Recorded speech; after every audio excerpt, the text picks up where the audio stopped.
Hey guys, welcome yet to another stream. It's time for the Thyworm Jesus Christ.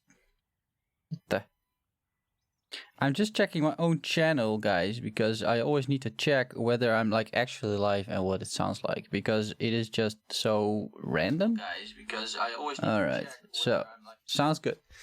Guys, welcome to a stream. We're going to stream some last Epoch, and you can already see I just created a character. It's going to be a Druid. David, the Druid. I think his name's David, right? Yes, David, Primalist. Probably speccing into Druid. I don't really know what I want to do. Hey, El Sabio 159, how you doing, man? Not entirely sure what I want to do yet, but I think I want to go for a Shaman. RIP title, I suppose. But Earthquake seems interesting. Never really used that skill, so that could be fun. I have a Beastmaster already, so Beastmaster is not something I'm going to get into. But I might still go for a Druid. It really depends a little bit also on which skills I can actually spec into. But I'm pretty sure Earthquake has a skill tree. And also Avalanche sounds just interesting with mana and channeling and attunement and all those good things. So that is what we're trying to do, but first we need to level, guys. So what do we have? We have our wolf. Let's get a bit of music going. The Temple of Eterra will have my answers. Just like that.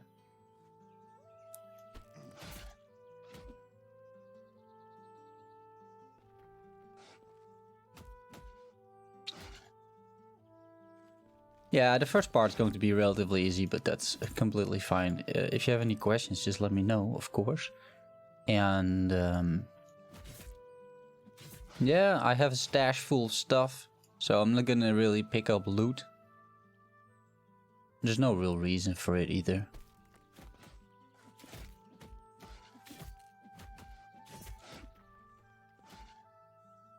And I've actually... Well, I have some plans to stream a little bit more. Streaming a little bit more might indicate that I'm actually streaming, normally speaking. I'm not really. I used to stream quite a bit, but now it's just busy with work and everything. So I'm not streaming as much. But, you know, every now and then. But I think there's a lot of new interesting games and stuff coming up. So there's going to be the new patch for last Epoch, 0.7.6. I did a preview video. It's just out. It got like released a few hours ago. So that's definitely interesting. And I think, well, Wolzen is getting a release, right, in about 2-ish weeks. Interested in that as well. Kill Squad comes with a new upgrade. The Recruit League, which also sounds fun. So a lot of things to like here, and I thought, yeah, it could be a good opportunity to actually do a bit of streaming. So what we're gonna do, guys, we're going to level fast. At least that's what I normally try to do. So we're just going to pick up a few things that I might like. Hey, Pluke.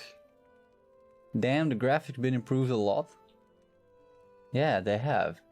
I also see that there's something in the screen though. Like something weird on the green screen. There. That's better, eh? Yeah, this part of the game looks super nice. The starting area, it looks really, really good. Hey, Anthony Brown, good to see you, man. How have you been? So we're just gonna get ourselves some stuff. For example, just a bunch of uniques, basically, that I regularly use just for leveling. Wolves will be extremely successful at launch, but I'm afraid the game will die without league seasons. I think there's a healthy amount of interest in Wolzen, it seems, which I'm happy to see. I mean, the game finally made it out of the development hell that it was in, so that is definitely good news, right? Do I have any boots? I have more though, here. Right, this requires level 24. Let's see.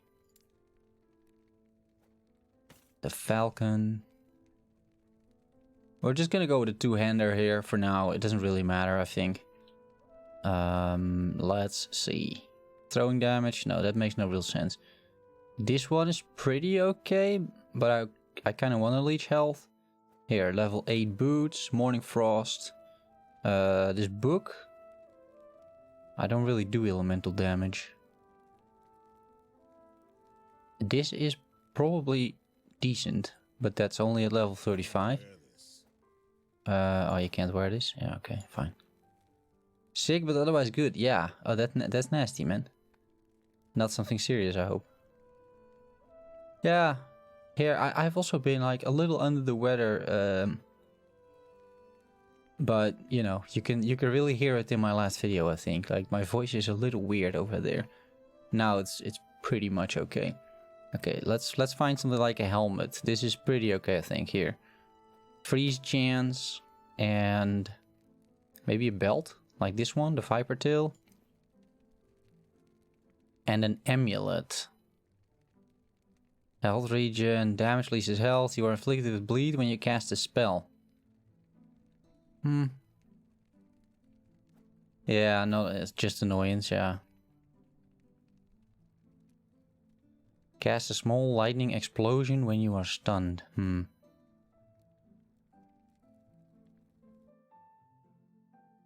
Yeah, and then you have your minion stuff over here if you want it. I don't think we're gonna do too much with minions. Oh, here, shape-shifting. A shape-shifting amulet might be good. We are, you know, well, we could be a shapeshifter if we want to. This is probably okay, right? For now, these rings just really help you move quite a bit, and you don't really need much in terms of damage, so that's all fine. We have the super random ice thorns. We have our wolf. Yeah, what else? Not much, guys.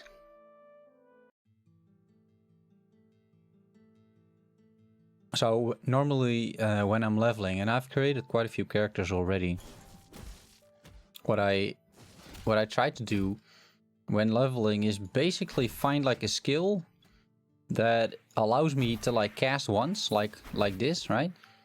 And then move on. Like we have our wolf, which is not too bad, and yeah, I wanna level and like be efficient while I'm doing it, right? So this is not very efficient, but then on the other hand, I'm not doing too much either. So, and every now and then you kind of wanna do this. This tree is from my rings. I think every now and then it summons a tree, and it taunts. So it's kind of nice. Shapeshifting builds are horrible. Oh, because of the cooldown? Yeah, I've never done a shapeshifting build just yet, so I'm curious to see how it will go. And do we want passive points? Yeah, so I think I'm gonna go for strength first. Primal strength. Probably I'm taking all of the achievements as well. Just 8 points over there, because I didn't really see too many other interesting ones. And then I'm probably getting some leech, right? You or your minions deal increased melee damage and a leech. Because the one thing I know for sure is that I'm not gonna go with like a minion, or at least not a minion build, and probably also not a totem build. I already have a minion build with my necromancer. And I recently did another minion build as well, so I wanna do hopefully an earthquake build, maybe some shapeshifting in there. We'll figure that out.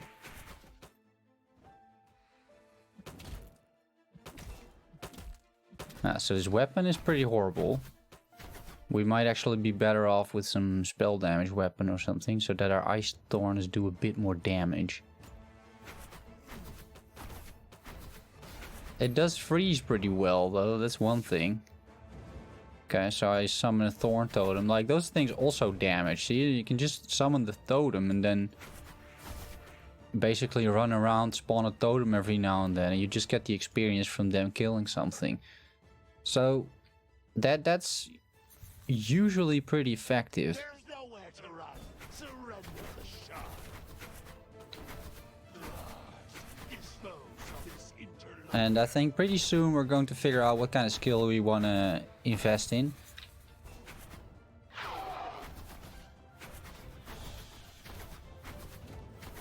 Oh, my wolf.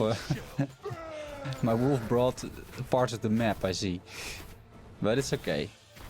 Like, at the start you don't really have to worry about almost anything.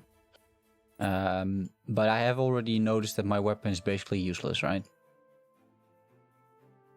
So this is some of the part they're going to change in the upcoming patch, because I think the first half hour or something, especially if you've run the campaign a few times, the first half hour you'll be relatively quick, right? You're gonna go through all these different eras, and while the introduction is pretty nice, it's also quite confusing, because now you're in the Imperial era, you're not here for long at all, right? And then soon you'll swap to another era, and then to another era, and then to another era. It's just not great. Let's see, what are we gonna do? Leap? Maybe. If we can turn leap into something that can basically one-shot these guys, then that can be pretty effective. Or if we can turn leap with something, like a leap something combination, also pretty effective. So maybe get a look at leap. For now it seems like a decent leveling skill. And then we want basically spec into damage for now, right? So apparently we have lightning. Alright, this is good. More damage per point against enemies that are on full health. And we pull them in. I'm not sure about that one. Poisonous vines at the start, no. Stun chance, no. Right, poisonous vines when you land, seems nice. 5% chance per point to reset, leads cooldown when you kill an enemy with any skill other than Fury Leap. Yeah, but that's, I don't need like cooldown reduction either, because I'm usually just running, right? When you land, you and your minions gain 50% increased damage for 3 seconds. The pets leap with you. Okay, pretty cool. What's the blue stuff? Okay, that's pure damage. So we can get area of effect. We can do pure damage. Crit, maybe. And here we reset it if we kill something with the leap itself. And Fury Leap always crits when you are below half health. Okay, I think we're just gonna go for pure damage. Maybe do the lightning stuff later. It looks cool, right? Because, oh yeah, specialize, right? Put it into damage. I think that's fine. And we'll just put it over here. Right mouse button is the leap, and it skills with strength, right? So physical strength. Then probably my weapon is okay for this. Like, does it take weapon damage into account? Doubles any added damage. Doesn't really say, does it? I've been playing Terraria. Terraria or Terraria? A PoE level internal legion path to mapping. Yeah, that's good. Like, I like the Infernal Legion minions. They're fun.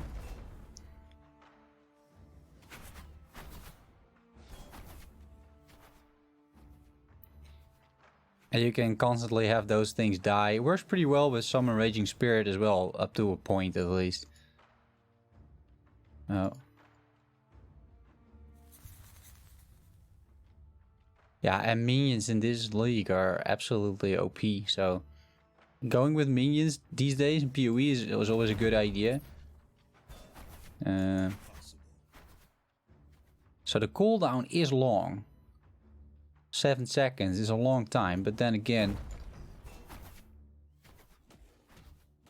Yeah, so I'm not even really necessarily killing those guys. It doesn't really matter, right? I don't need to kill those guys. There's still my wolf who might kill them, you know, if I don't. So my wolf is lagging behind a little bit, but that's good. I'm not doing a ton of damage with this kill though. Like at all. Yeah, Terraria. I love Terraria. It's a great game.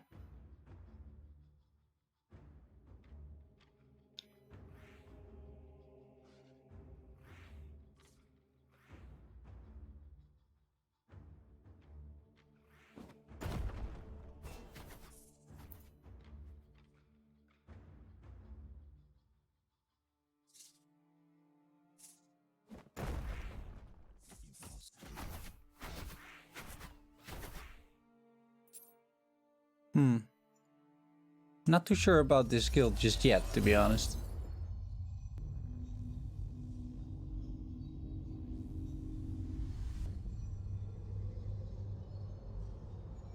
Seems okay, but not really doing much damage just yet.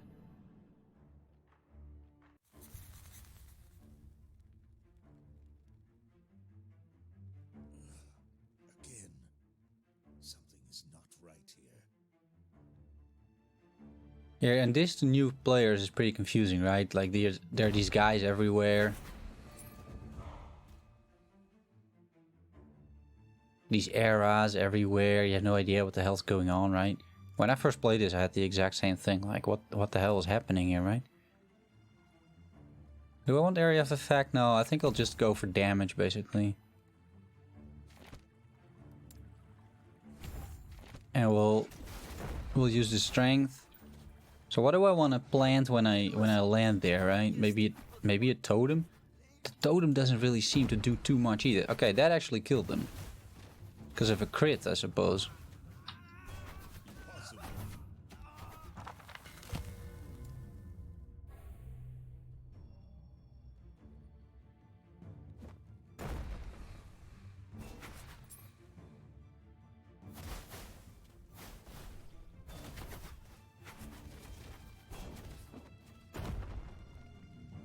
Yeah, so right now I'm just mostly using my jump as a ability to travel as fast as I can.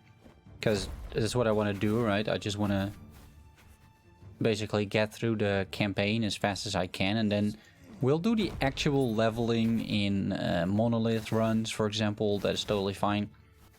I really don't need to start killing enemies over here. Whatever we can kill is nice, but none of it is really required until maybe we reach a point where I have actual issues killing people. I will pick up these things though, simply because of crafting.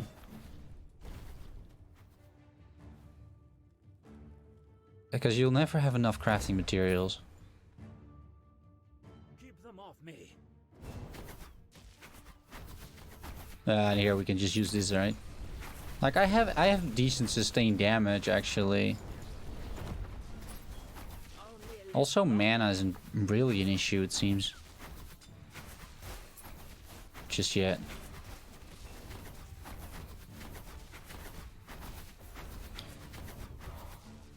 You there, help me. I'm working on it, buddy. I'm helping.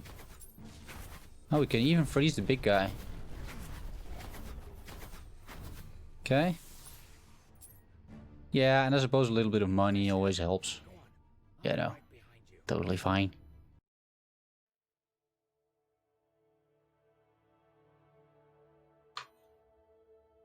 So, we're at the main hub.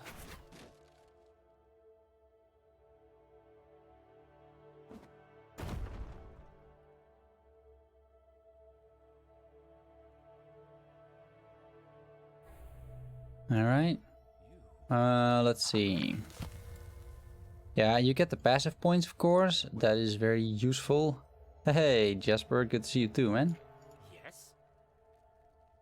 Go on then. Alright, so we have the 3 quests that I think we need.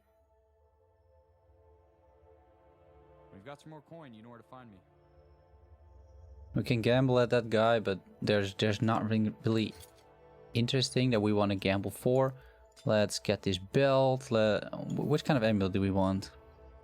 Movement speed was shapeshifted. It's gonna be a while before we're shapeshifted, so I think that is fine.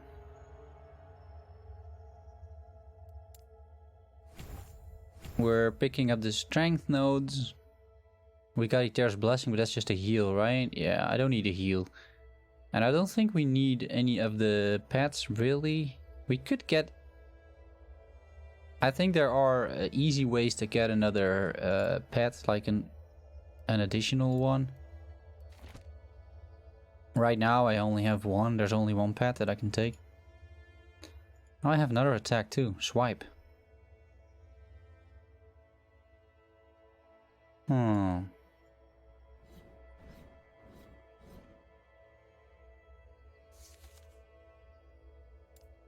Oh, and it has a... It has a tree as well.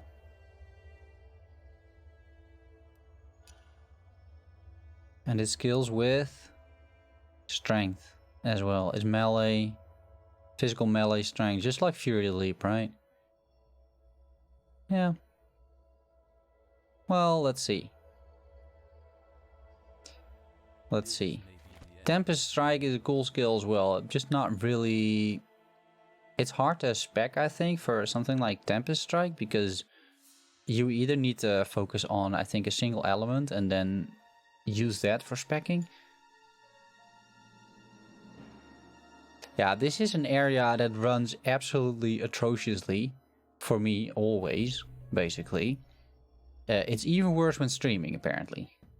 So it's not your stream, it is just the area, and it's not only this part, it's just, even when I'm not streaming, this runs absolutely abysmal. And I'm not even sure why. Like, there's quite a few stuff going on, like a lot of stuff going on in that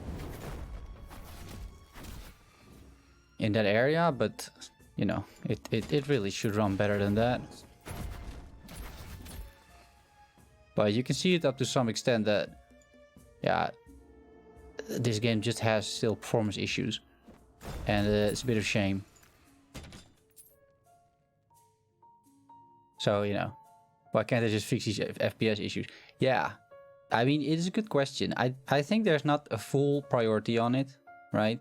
Because, I mean, this game got released, well, in beta, but, you know, released end of April. So we're getting close to a year. And, yeah, I don't know. And it's worse with some characters than with others. I mean, yeah.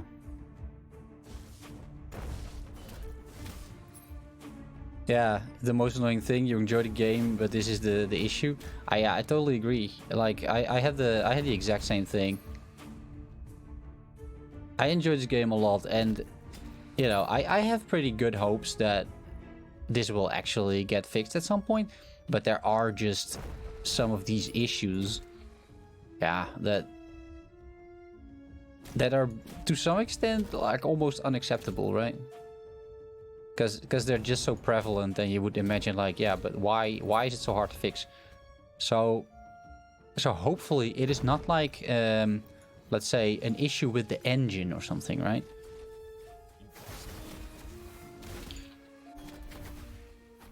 Because if it's going to be an issue with the engine, then yeah, that's a real issue, right? Because that's not so easy to fix. Hey, LHDR, how you doing, man?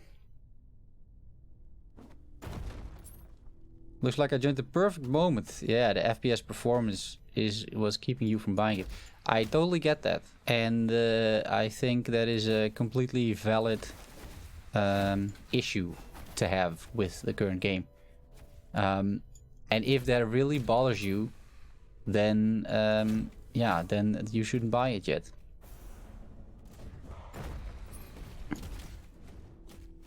I mean, for me it's bearable, and it's definitely a little bit worse when I'm streaming, right? But what I could do is I'll just put the FPS counter over there, right? Now you can see what's going on. This is just the in-game FPS counter, so you can also see if it's like maybe the stream lagging up a little bit, or if it's the game.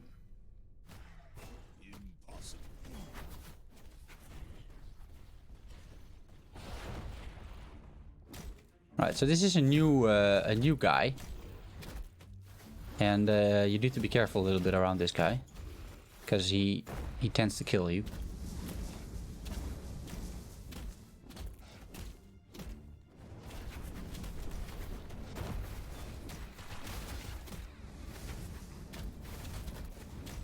Hey, Xerusio, start to look better by the day. Yeah, I agree. Like, it used to look pretty bad, and now, you know, it's not Waltz quality graphics, but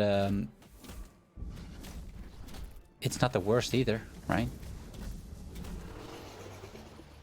And it definitely has some sort of style going for it.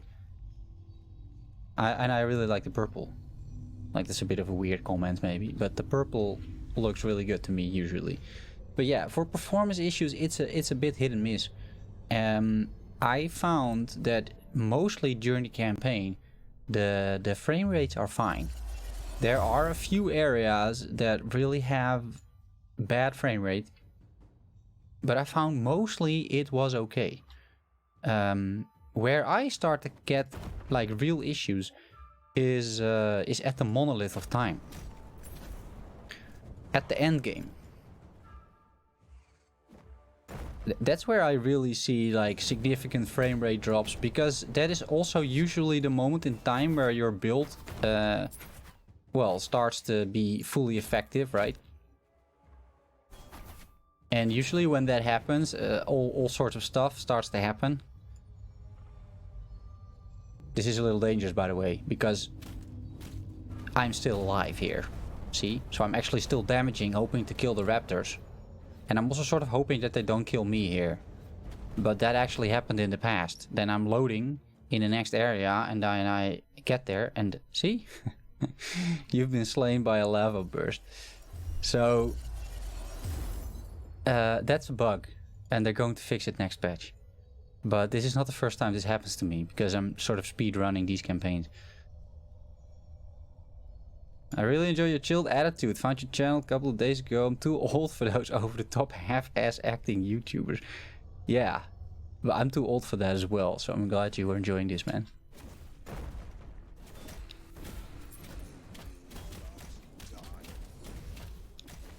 I enjoy the occasional over-the-top YouTuber.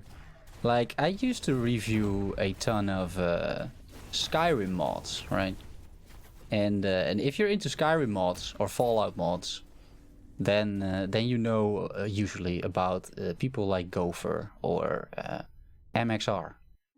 And MXR is still an over-the-top kind of guy, but I found him pretty funny usually, and I think he's still pretty funny. So every now and then I enjoy it, but yeah, I totally get what you mean, man. Alright, now this is just us standing here trying not to die and kill all these guys. And I noticed that I don't have an awful lot of health, but we're probably fine. This game rocks. She started leveling my Werebear and I love it. Yeah, I might go for a little bit of Werebear action. That's definitely an option. Yeah, so I have these tree. Well, it just disappeared. But the tree that I normally have over there is kind of nice because it taunts people. Where's my wolf? Oh, he's black, so you don't really see him. Okay, he's actually there though. Like he's actually doing something. And the totems, they also taunt.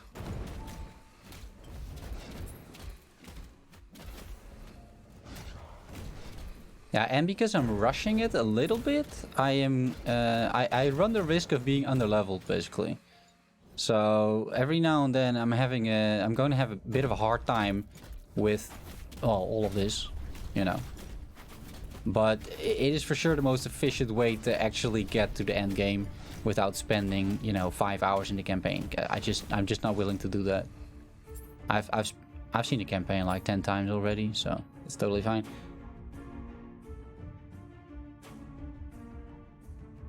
Your $10 were a fine investment end of last year. I'm confident that they can fix those problems. Yeah, and the nice thing is, if you invested the $10, you will still get early access in April, right? So you can figure out the game yourself. And like I said, like the performance is like it differs for many people as well, but in general, people suffer from performance issues. But yeah, you're right. I mean, they delayed the game until Q4, I think it was, right? End of this year. So they have time. There's time for sure. Okay, I'm wondering, like, does it make sense to go with attunement, or maybe not necessarily?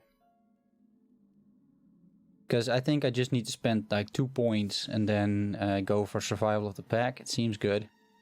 Like, health leech is generally pretty decent. I could go for some health, but yeah, I don't know. Or we just do the increased damage, increased physical cold and lightning damage per point. It's not the worst, right? All right, fine. I love to play necromancers. Right. I also love to play necromancers, but I already did a few, I think like 2 or 3 streams on the necromancer, at least in this game. I played a necromancer in Path of Exile as well. So we're trying something else. No necromancer right now. I think we're just gonna skill for damage. What else are we gonna pick? Swipe, right? Swipe makes the most sense out of these options.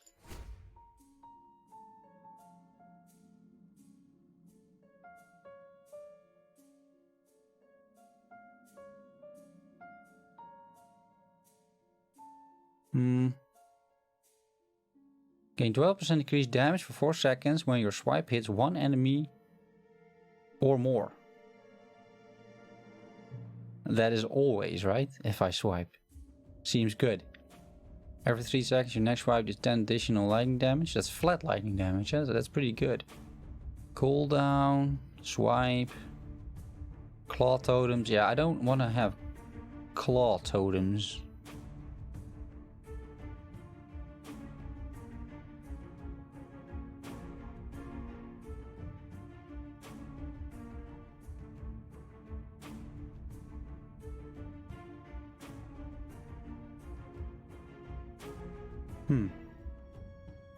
That seems interesting.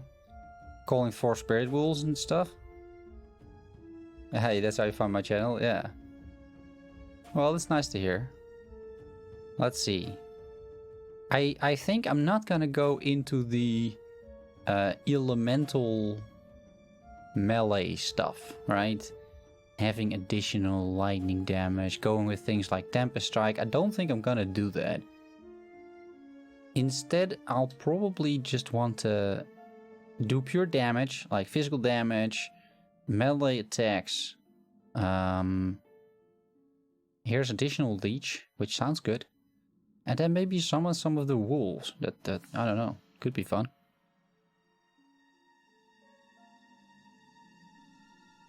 What's this? Hitting an enemy with swipe grants aspect of the panther, increasing attack and cast speed by 15%. More of that. Crit. Now we can also go for a crit build. Usually fun.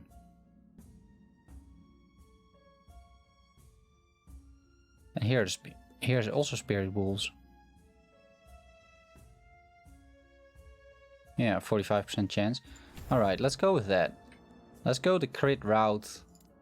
Here we're going the pure damage route. We can also go the crit route, see? Over there. Do I have my own Discord? No. No. Seems like an awful lot of management to keep up with your own Discord and stuff like that. So I don't.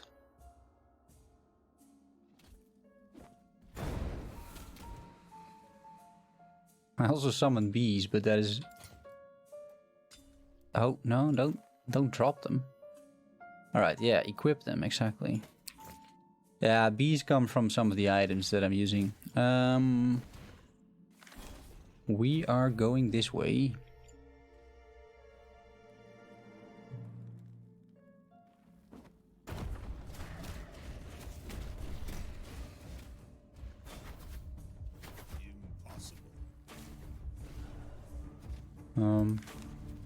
Pretty sure I need to go this way.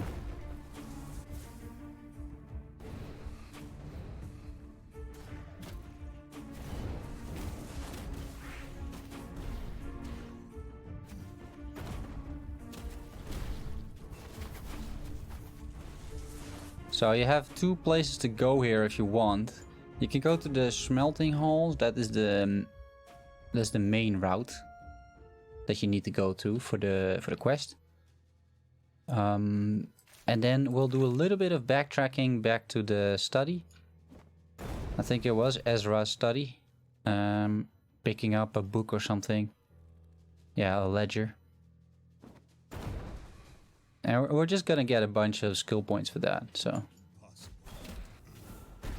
Oh, almost died there. Yeah, I'm not really running around with like any health, and like I said, this area, for example, is what? Level 10? I am just level 10 or not level 10 at all. So this way of running campaigns comes with a little bit of risk, which you will notice every now and then. But you know, it is what it is, right? Starting to play PoE a bit after I got tired of D3. Let's just say with all talents and stuff, you have to be a rocket scientist, figure it out yourself. Yeah, you do. Like that's my main complaint about Path of Exile. The passive tree and everything, it's insane, right?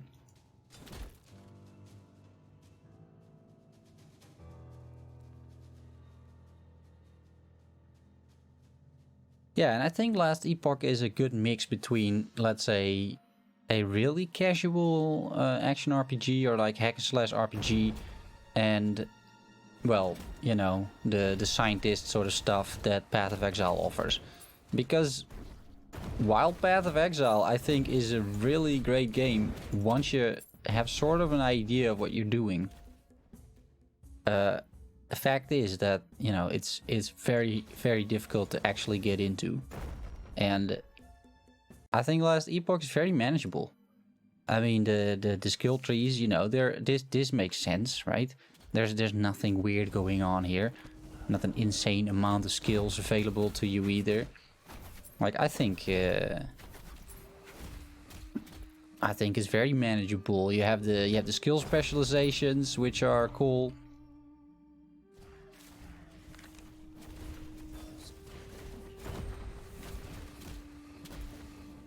And not too complicated, right? And slowly over time, they're adding more and more systems. So at some point, you know, we have the idols coming up instead of the... Yeah, they're basically the Diablo 2 kind of charms.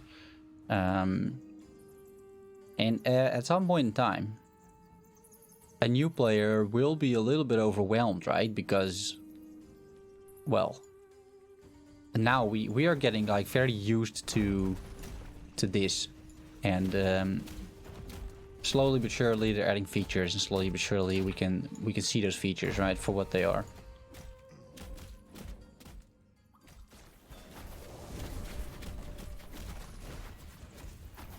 But maybe once new players get into this, they are a little bit overwhelmed. But it's never going to be like PoE, nor should it be. I don't think that is what they're trying to go for either.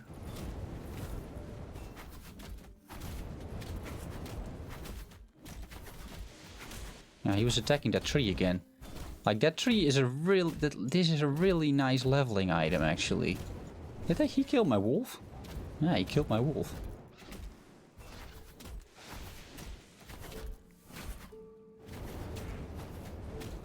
Now he's killing the bees. Yeah, so I'm summoning like a whole bunch of stuff here. Like trees, bees, a wolf, a totem. Basically just to keep this guy from damaging me as much as possible. Can I enter this? Yeah.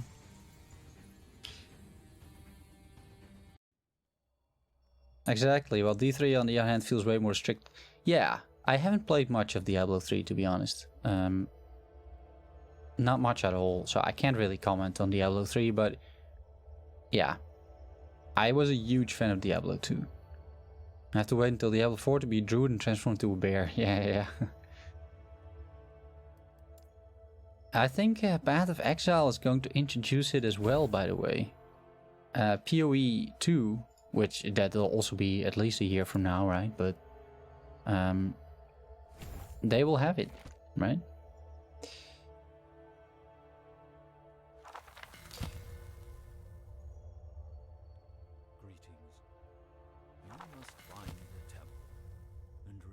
Yeah, I still need to go to the study. So probably go over here, because there's still one thing remaining, and you really want to pick up those additional passive points. It's just gonna help your build so much. I'm not sure if this is a dead end. Could be. No, I think we're good. This is the right way.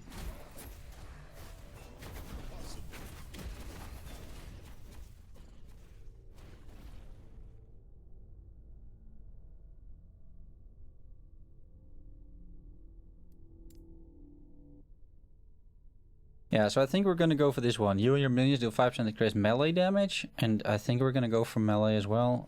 And we leech now, so that's good, right? That's good. Okay, let's put this helmet on, and then we're pretty much there in terms of items, at least unique items. We'll just upgrade along the way. I have most of the unique items these days. Like, I think there's really only a few that I don't have. So, yeah, we'll see. We'll see what we do with the unique items.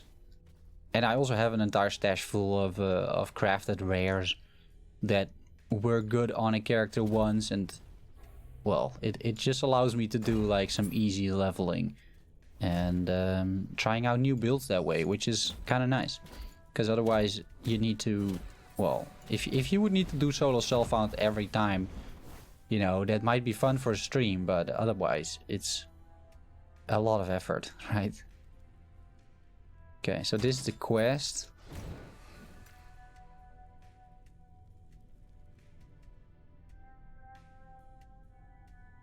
I'm out, just want to say hi. Thanks, man. See you around.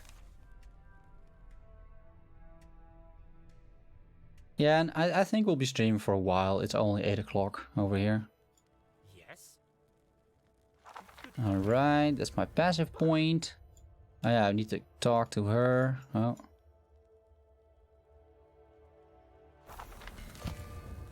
Get some gold, get some XP. I think we're... Oh, we can stack. Yeah. But I'm not gonna stand there too much in order for this node to be useful. I think we'll just continue with the rest of the stuff. I might pick it up later for the wolves. The wolves sound fun, right? But yeah, let's do this one, right? Aspect of the Panther increased attack and cast speed by 15%. That's just generally good. And here it increased crit strike chance up to 200. And this is multipliers up to 100. So that's a lot of crit potential right there. And here, more attack and cast speed. That's probably the most useful because attack speed is almost always better than just flat damage, right?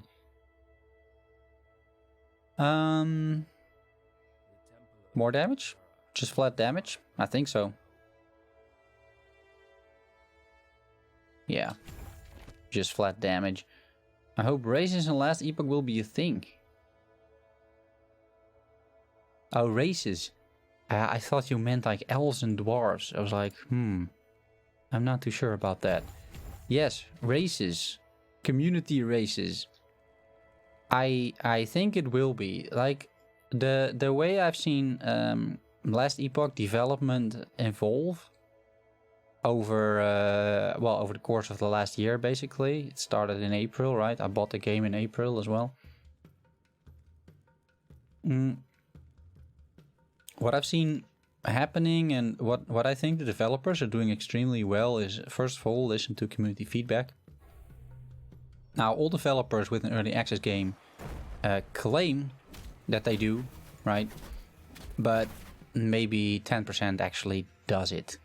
Or, 10% maybe more listen, but they don't draw the right conclusions, right? So they might listen, but then think, oh, but then that means that we're going to implement this. And that is actually not, that's not what the community wanted. But the last epoch guys, they and girls, they listen and also implement what makes sense, which I think is great.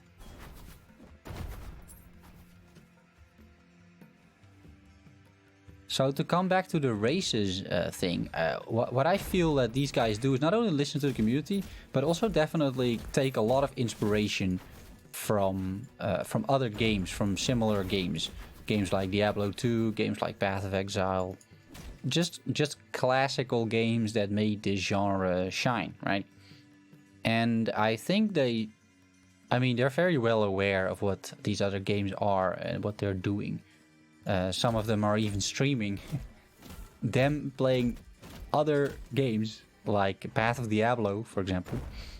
They're even streaming that. So I think they're very well aware of what their competitors have to offer. So I can imagine that them implementing something like races when the time comes, right? I think they also mentioned that they wanted to implement something like leagues once the time is there. I think it's a great way to keep the game fresh. And yeah, it's almost standard by now, right? Where are we by now? Okay, yeah, we need to go one further and then we'll sidetrack a little bit for 2 more additional passive points.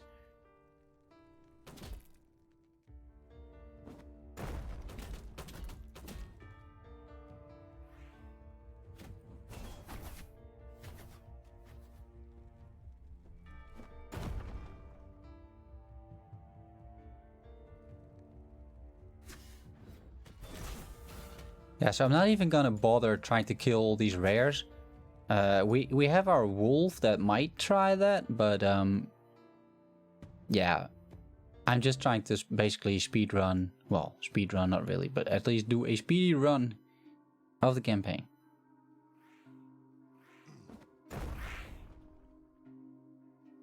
So I'll kill something if it's not taking me too long, right?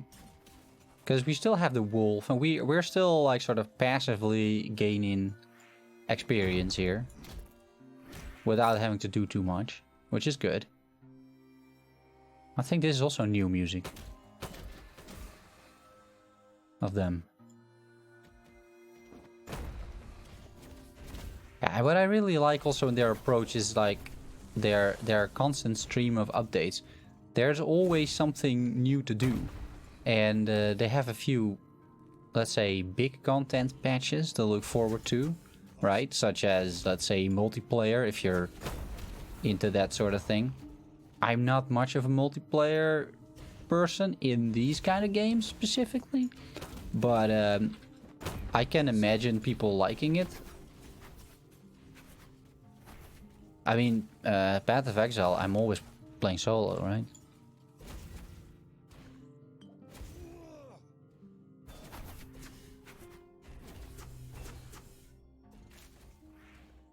Okay, so the Forsaken Trail.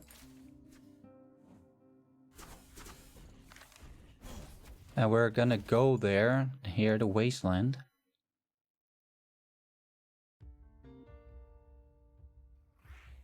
I think they killed my wolf again. Yeah.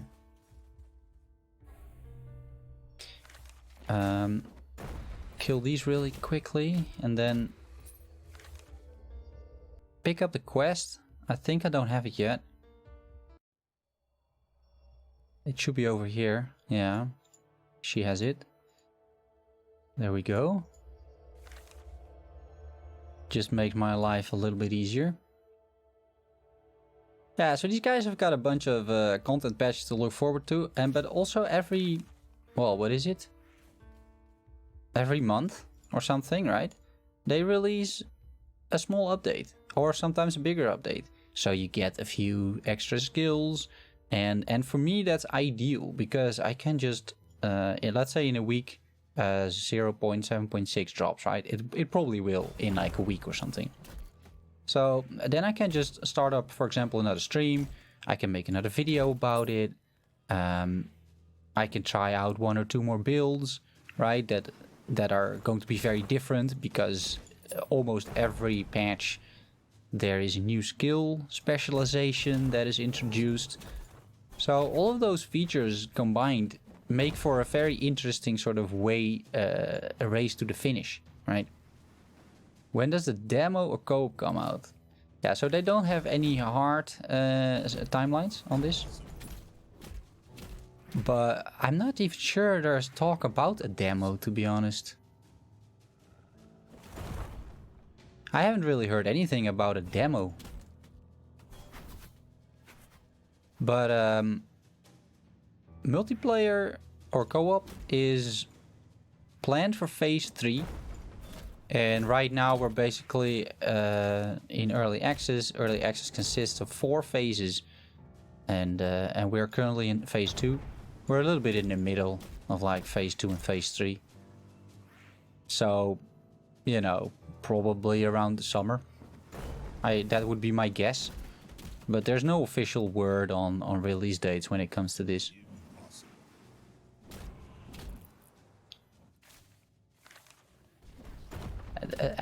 Do I even need to be here?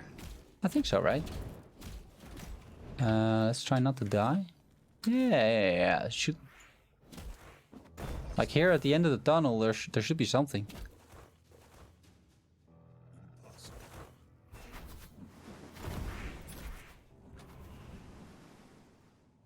Not totally sure where I was supposed to be going, but it's fine. Yeah, phase 1. Phase 1 had a demo. It did? Okay.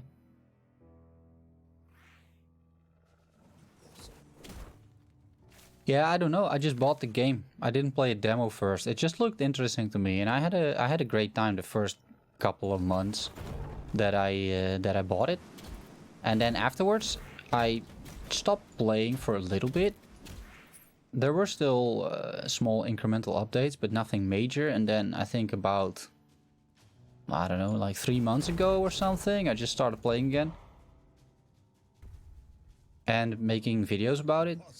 Also because another game that I used to cover quite a bit, Pagan Online, it got released. That was in August. I think it was August 26th or something. And after it got released, it basically... yeah, it just stopped. It just stopped doing anything. It had a good potential. It was potentially a great game, but yeah, for some reason, well, they botched the launch. That didn't help, but also for some reason,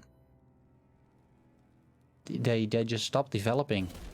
There wasn't really a single content update after the release in August. Impossible. So I was looking for a new game, and last Epoch hit well, hit the marks pretty well. This guy is probably dangerous. But we have our bees helping out. Alright, so 2 passive points. And yeah, we can open these, get the crafting things. Alright, and then we go back to the council chambers and then go the other way.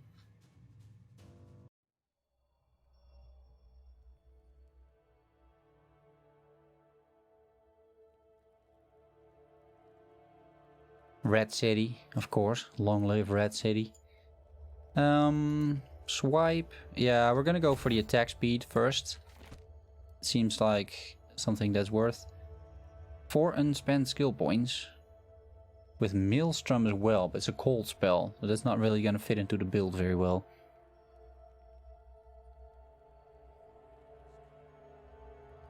Although, you know, it could be... I could be using it. I'm walking around anyway, right? Alright, so we're doing this, the survival of the pack, 3% melee leech as health, which is significant. Like, that will start to add up. And then the final parts.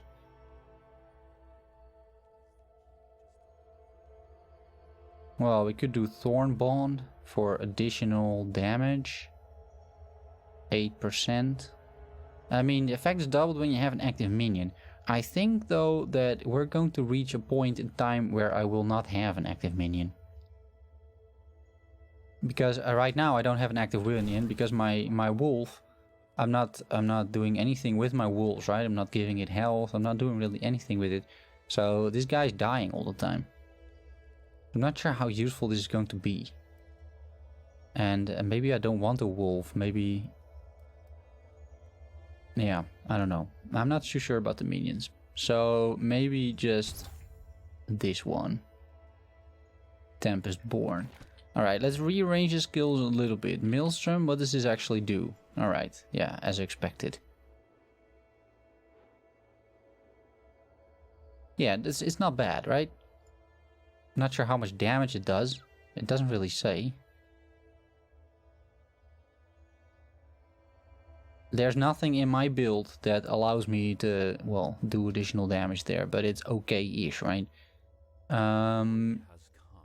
Serpent Strike, we could look into, but I don't think I'm going for a poison build.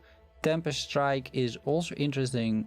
Like, it does have melee, strength, physical, and it's a pretty cool skill, and it's free. But I think for now we'll stick with Swipe. Swipe seems fine, and here I'm gonna have to, well, build additional complexity into the build, because if I go for, you know, cold spells or like cold damage, now suddenly I have to figure out how to get additional cold damage into my build or additional spell damage into my build or things like that. So yeah, I'm not sure. And I'm not totally sure how well this scales. But maybe it's something to try out for later. We can always do that.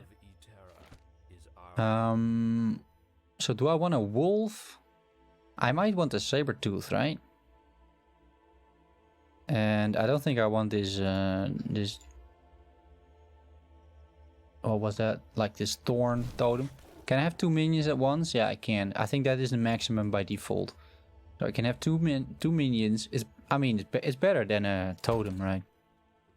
Okay, let's look at this though. So we could do melee physical damage, melee cold damage. It does give my minions some health, right? The Beast King is a nice synergetic weapon for a minion build, and I think for now it's okay-ish. Here I get melee physical damage per level, so that is 13. So it has, what is that? It has 31, right? And this already has at least 29. So I think the Beast King is fine. We'll put a shield in there. That somewhat makes sense, maybe. Dodge rating, probably. Usually usually going with the shield is the safe option, and I think half of the time also the correct option, because defenses, especially later on, they just become important. Here I get melee cold damage or leech if I get below a certain health. Seems good, right? For now, this works well with the minions, so we might as well. Is there anything else that I want? Throwing damage? What's this? Poison protection? Yeah, okay. I either start throwing things or I get the bees and some poison protection. I think the throwing things is kind of nice, because on hit, you do this on hit. And I think minions hitting work as well, ironically. So it's not that hard to get that on hit, and you'll be running around throwing axes basically constantly. I had this in previous builds as well. It worked rather well, actually. Any other uniques I might be interested in? Yeah, these ones pretty soon. Like, they're for sure the best boots around for leveling. Like, they're super fast. This is elemental damage, which I'm not really doing. This is going to be pretty good. Fighting chance. I'll take more damage, but I'll do an awful lot more damage. Yeah, you can see over here I have just a lot of crafted stuff, like all over the place. And yeah, it's pretty nice. Ooh, this is also not bad, eh? An additional companion. I think for leveling that's totally fine. What about this? It's a totem. Yeah, it's for totems. I'm not gonna be doing much with totems. And taste of blood. Plus 27 melee. Yeah. Okay, so we got some uniques to look forward to, I think. Anything else that is potentially good? That requires level 60. That's gonna take a bit of time. Nah, we have these shields, it's fine, right? Here, additional health.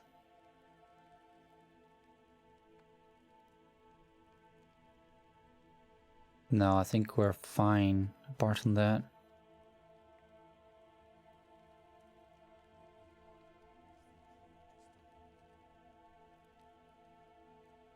Yeah. Okay.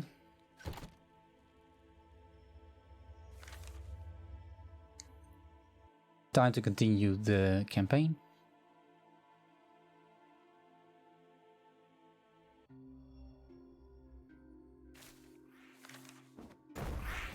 Yeah, so that actually works pretty well.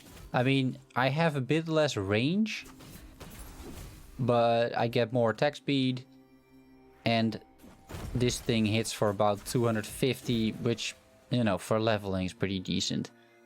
And I have the two pets that are hopefully killing some guys in the background. My leap now actually crits for about 450. Once we get a decent weapon, this is going to work out like pretty well. But I'm instantly killing the small guy, so that's pretty nice. This is an area where, yeah, there is a lot of stuff to do. Like a lot of stuff to do. But it's also an area that's a bit tough to navigate, I found, usually. And you'd think that, you know, if you play the campaign 10 times, at some point you know where you're supposed to go, but that's not totally true. So let me try and figure out where you need to be here exactly, and then we can try and figure that out. I don't think this is going anywhere. No, it's not.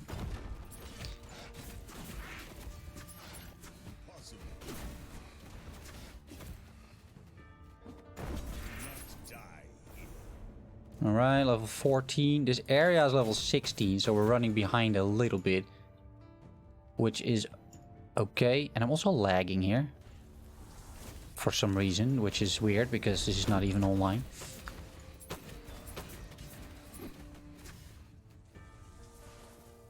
But I think this is just the area. Okay, yeah. So this is the point of reference, basically. That means that over here, there is a guy that wants me to do something for him. Here. Right. We can go to the catacombs, and I think you just get a passive skill point for this. Not totally sure, but I think you do. And then there's also, in the same area, there is a... there's another quest. Which has to do with like a skeleton that wants you to kill 3... Yeah. Sort of like those summoning mounds. Like they summon skeletons, those kind of things.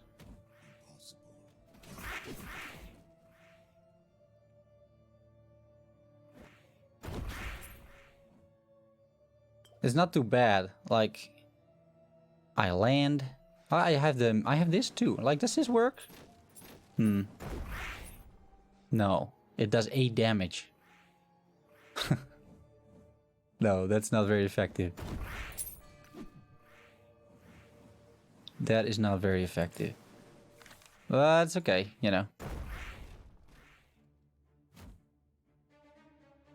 Yeah, so when I jump, when I leap, I have a chance to actually throw the X all the time, right?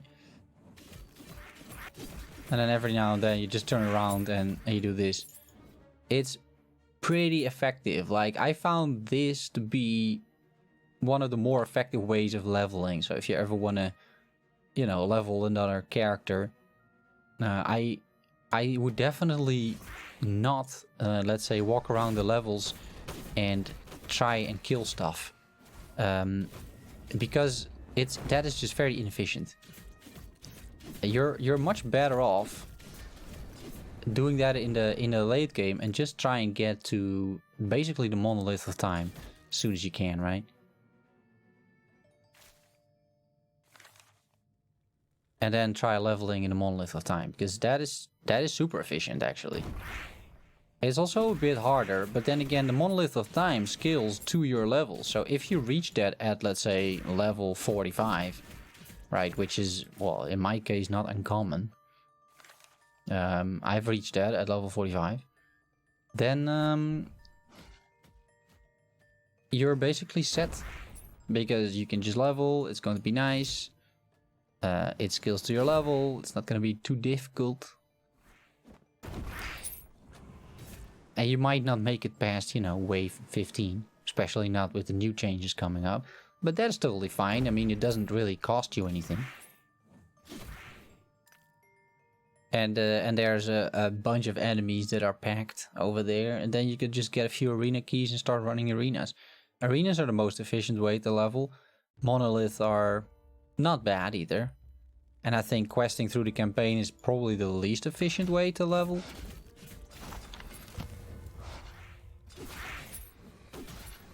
So I'm just doing this for the passive points. I just want all the passive points. And apart from that, I'm not really bothered too much. As you can see, like, I kill what I can without it slowing me down. So here's the second quest. It's in here. I need to watch out that I'm not dying. That would be very sad.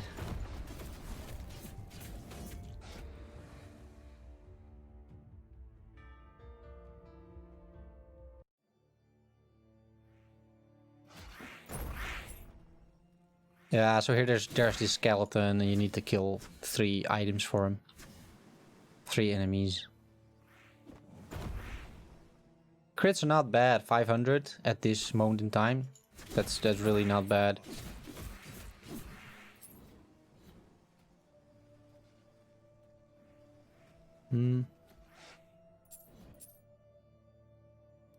Alright,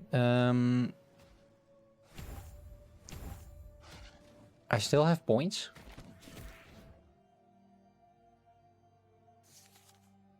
I have 1 more point, right? Are we gonna take attunement, maybe? I don't really see that having any, or like too much of an effect. I don't need my companions to have health. I don't think I need this either. What's that? Restore health per point. Well, I already have leech. Full leech. I can do some flat health and a little bit of minion health.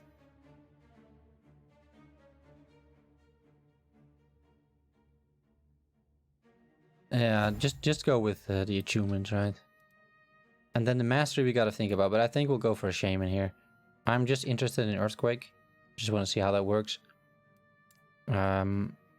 Although we could do druid with the werebear form. Right. Now let's see.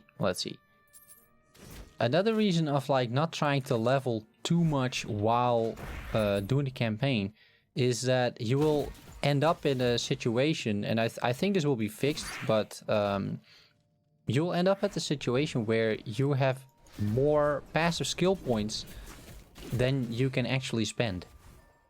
And the reason is that you can't pick a mastery yet because you're not at that moment in time in the campaign, right?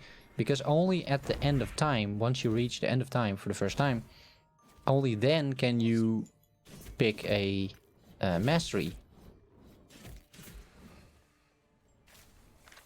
And that's a problem because, yeah, you're just going to have a bunch of excess skill points. Now, once you do reach the end of time, you can spend them, of course. But yeah, you'll basically sit around with no real progression. You'll be level probably 25 or something, and then you end up at the end of time. It's just not super efficient.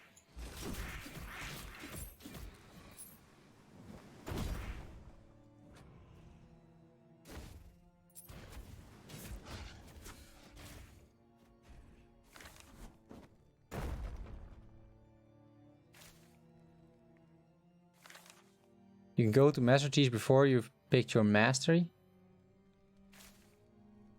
What? You can spend the points? Really? You mean I can... you're right. I think you're right. I can already spend the points here, but not pick the mastery. Good point. I think I actually tried that before and it just didn't work. So is that a new thing? Or like, was it bugged for me maybe? Or... Because I'm sure I tried this. And nice to see you here, by the way, buddy. I've watched some of your videos. I really like it. McFluffin Gaming over here is also a fellow YouTuber. And he, amongst other games, Call vs. Last Epoch, recently made a crafting guide. Pretty good, especially if you're like new to the game and you need some tips on tricks on crafting. So go check it out. It's a good video. All right. So up next, there's just a button to press on the base tree class, then you can do it. Ah, I see. Yeah, now we can continue the main quest here.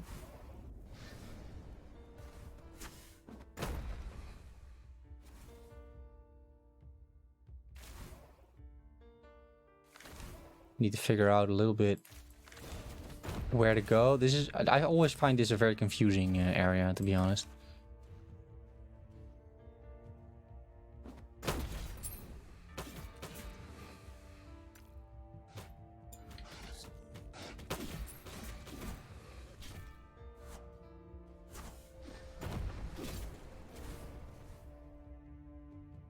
Hoping to do something with the loot system too.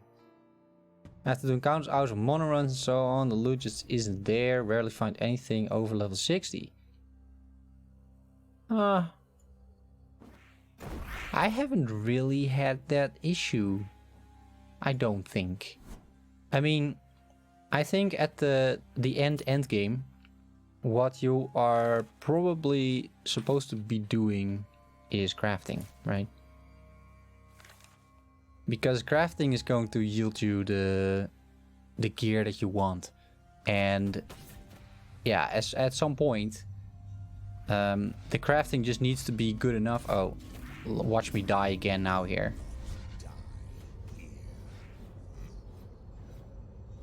I think I'm still alive. So, I think you should focus mostly on crafting, and then the end game is more about, well, the loot is more about finding the affixes that you like and either trying to improve the existing weapon or the existing thing that you find, or you shatter it, and then you get the materials, and then you can craft or improve your own weapons, right?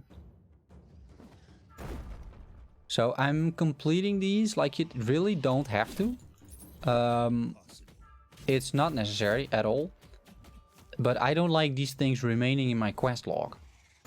And if you don't complete them, they will.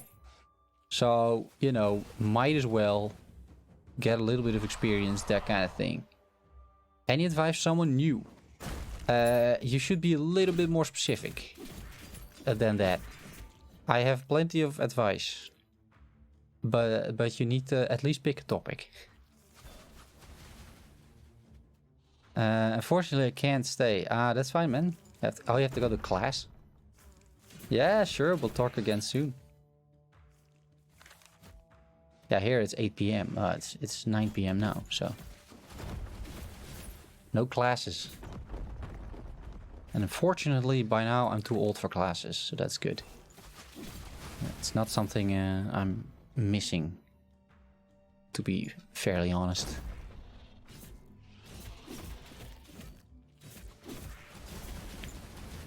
I agree, even finding items that just has 2 affixes.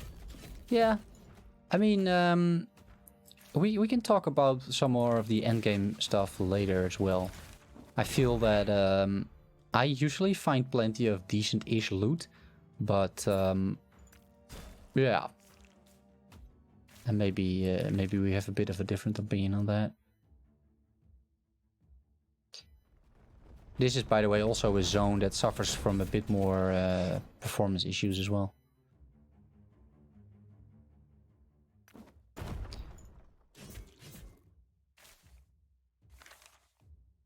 As someone that has done all the crafting, come to the realization that in order to get the best out of crafting, you have to start with something with 2 affixes or maybe 1. Yeah, very true. Very true. Or you have to be very lucky. But especially in terms of stability and all, it's yeah, it starts to be an issue if you find something, you know, that has too many affixes on it already.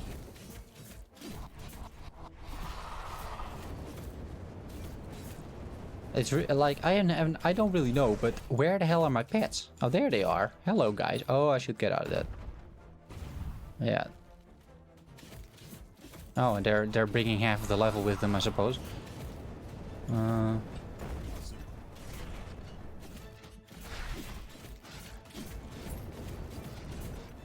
Okay. Well, it gets me a decent amount of crafting materials. And you have this, so now you need to return to Chronomancer, everything. Yeah.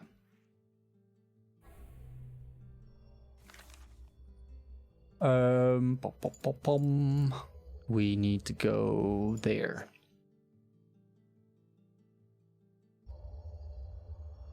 Are all the zones utilized? I seem to have no need to go to the Lyeth Grove. Yeah. Not all of them. There are, I think, in the entire campaign, maybe 4 or 5 zones that have no quests and no real reason to go there. They do usually contain a nice chest, though, at the end. So that could be something that, you know, might be worth your time. Especially if you're playing it for the first time, then I think it's, you know, totally fine if you're chasing some chests every now and then. I think we need to go south, actually. With high tier, but even finding just that is a lot. Yeah. For a mage build, a lot of loot for every other type of build. Yeah, so what I do is I just save it up, right? If I see a good base and I know that it is good for a specific class, then I just put it in the stash, and then or I try crafting it already, right, to save some space. Because otherwise my trash will be full of like potentially good items, but not actually good items. So I just craft already, and then well, if it's good, maybe I'll start a character at some point. I keep them somewhat sorted, right? I have a bunch of minion crafted gear, for example. If I start another minion build, and then I can just pick that up and yeah, make a video about it, for example.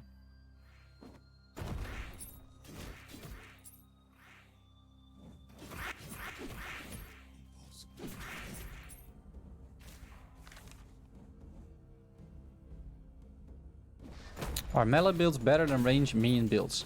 Well, no. I would say no.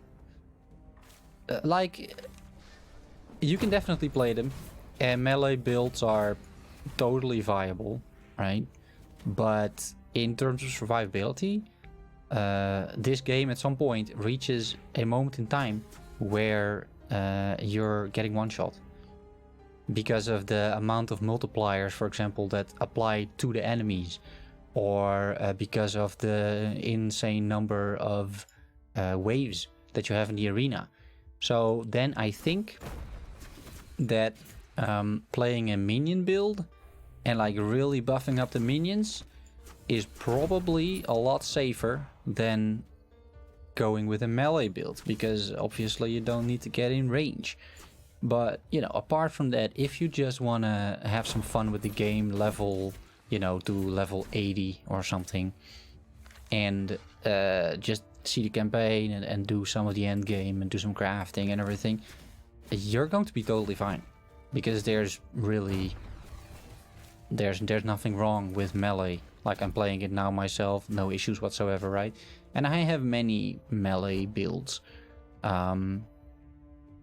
And some are super strong, like a lich poison melee build that I did a while ago. I think that's still probably pretty strong. But yeah, minions are usually very powerful. Have you done any retaliation build? No, not yet. I think for the new patch, what I want to try out is a shield throw build, because I have crafted up a bunch of increased throwing damage gear, which is not that easy to find. So I'm gonna see if I can make use of that and come up with like a decent shield throw damage build. Might totally fail, but oh yeah, I was too late. No one saw that. Yeah, so this is a bit of the issue, right? Area's level 19, I'm level 18. It's not terrible, but normally you would be maybe a little bit higher damage, and I have like no resistances whatsoever. So whenever I'm hit by these void thingies, it can become pretty problematic.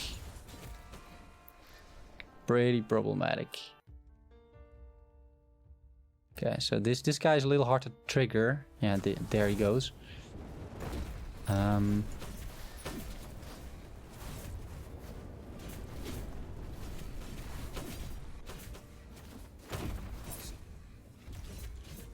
Yeah, so first we need to kill the minions here. Otherwise, this boss fight is going to be extremely tedious to do. Oh, he's killing my my minions here. That's fine.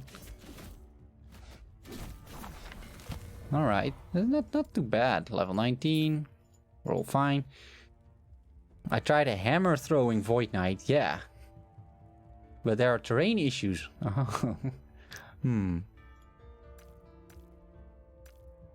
Yeah, a hammer throwing Void Knight I tried a little bit of hammered in, like a paladin with the hammer throw, and then just the spiraling version that you have like these hammers spiraling around you all the time.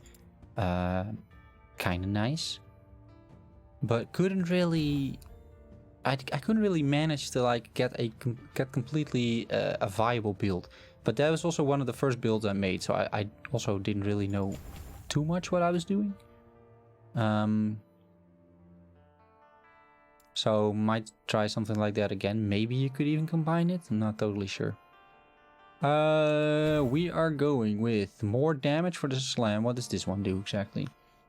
Cooldown of Fury Leap is reset if you kill an enemy with a short leap. Ah. Okay, so then I can jump again, but then not more than once every 5 seconds. Seems good, right? Seems good. And yeah, then crits.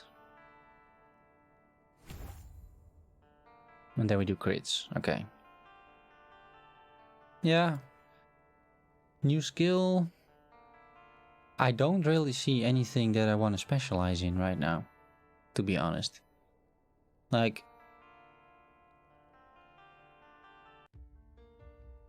both of these don't make an awful lot of sense. Can I turn this into like purely physical earth spikes?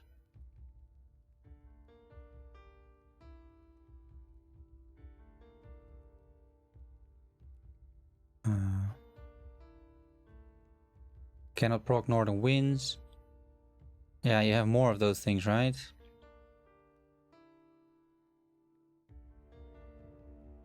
That there's things you cannot proc.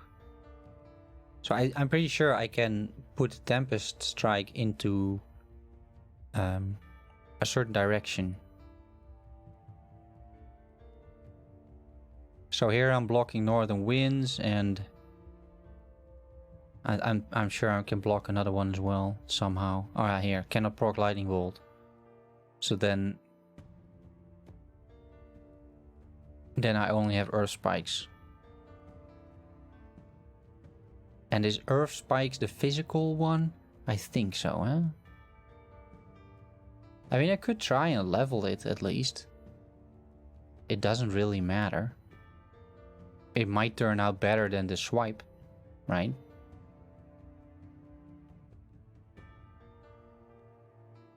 I think the earth spikes are the part that is physical of this. Because, yeah, let's just go there. Let's just try that.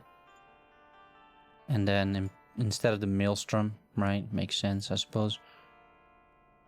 Right, because it says physical, lightning, cold. It has spell damage to some extent. Melee, strength, and attunement. So it has everything, basically. Right, here. Earth spikes deal physical damage, northern winds deal cold damage, and lightning bolt deals lightning damage. Right. Yeah. Oh, that's a strike. And once again, it's free, right? That's kind of nice too. Right, we have 5 unspent points. Are we gonna go Druid or not?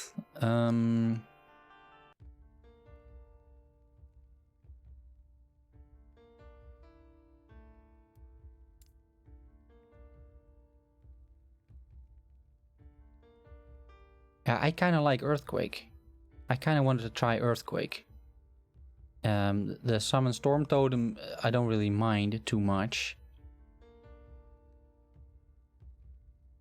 Just wondering, is there enough like physical stuff that you can get over here? So every 3 seconds, what am I getting? You and your minions get damage, attunement, health regen when you have an active totem. I won't have an active totem. But we can do attunement, I suppose. When you have an active totem. 7 additional health. So that's just health that we could go for. More attunement. It doesn't make an awful lot of sense. Okay, cold and physical damage and dodge rating.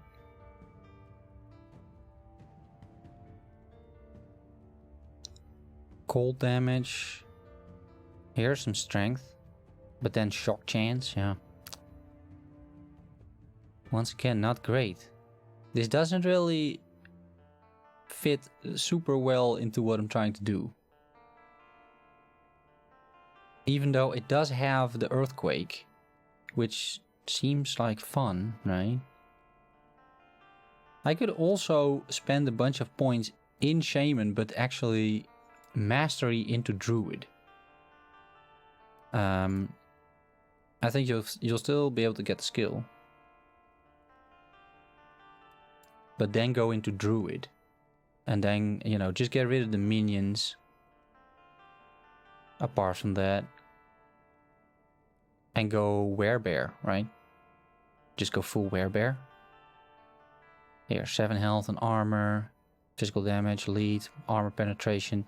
Armor penetration is pretty bad, by the way. Attunement and mana. Regain mana cost. Yeah, fine. Yeah, so this is much more like tanky sort of stuff. Seems to make a lot more sense. So I think we're gonna go Druid, and then what do we want? I don't really see too much use in attunement. What does it do for me here?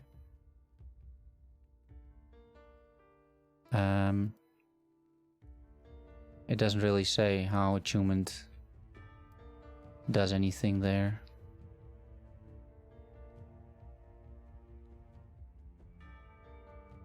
I'm not sure we need more leech either. We could, but I think health and armor is probably simply better. It does a lot. What does a lot exactly?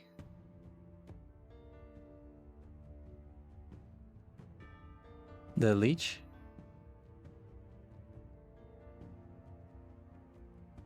Yeah, the question is, in the end, are you going to be able to sustain yourself with leech? At like end game, right? See, but here. I can't spend the points. Right? So I'm not totally sure what McFluffin was talking about. But I'm trying to click here and I can't. So maybe he means something else? But yeah. Oh, attunement does a lot.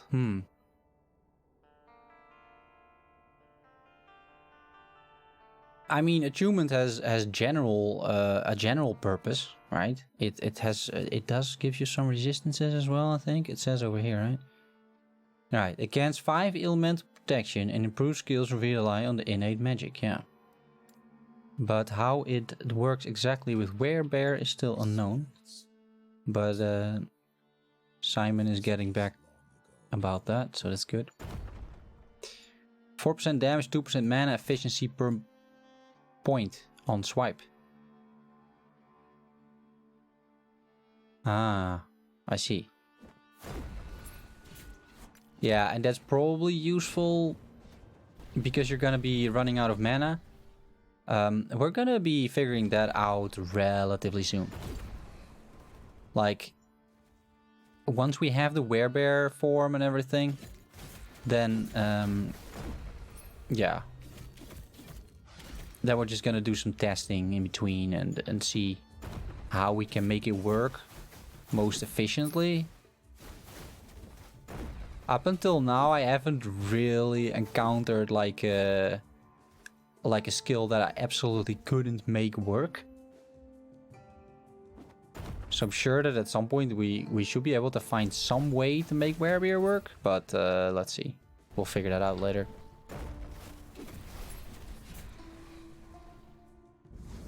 Hey, Alina. How are you doing?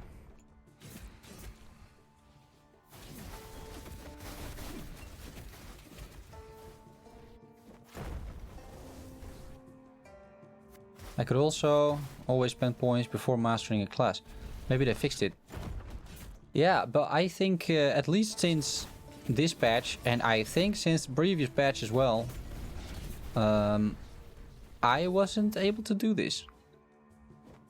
That's why I was a little surprised by the comment of McFluffin. So I'm not sure if it for me is for some reason bugged. I doubt it. Or maybe like this worked in the past for sure. That I know. But I don't think it works anymore. And it is a bug, right? In the sense like it was a bug which they fixed, because you shouldn't be able to already spend the points into a mastery if you haven't got that mastery.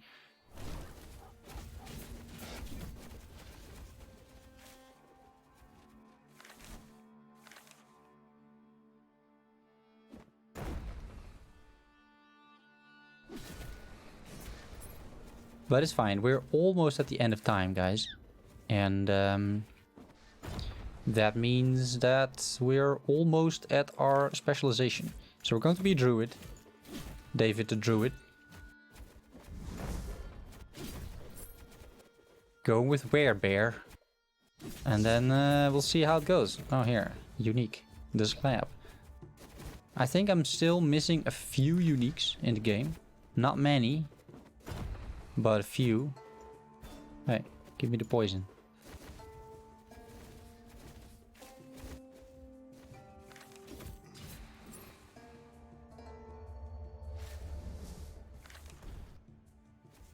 But you can already see the effectiveness of my minions is getting less and less. See the saber tooth now is dead.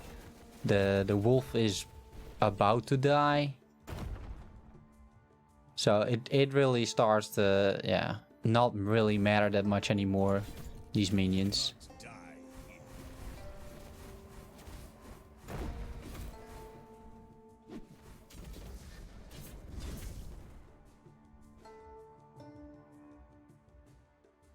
So pretty soon we're just gonna put something else in that and figure out what to do. We can summon them for now. I mean, they're not totally useless. They do a little bit of damage. And they might tank a thing or two for me, for the boss. Yeah, last time I played the game was probably November. You're busy applying for PhDs. Oh, super nice. And did you get, well, let's say hired?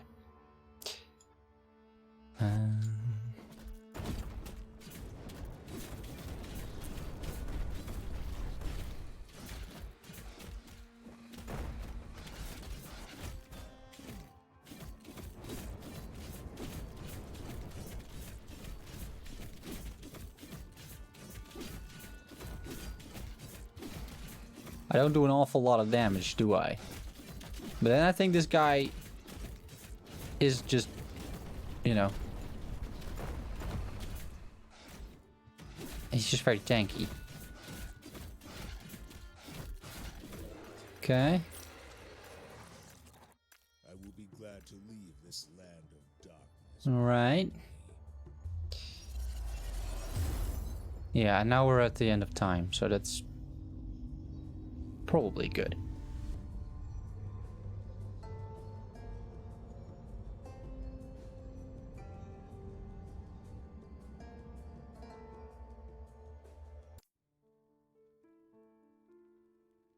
All right.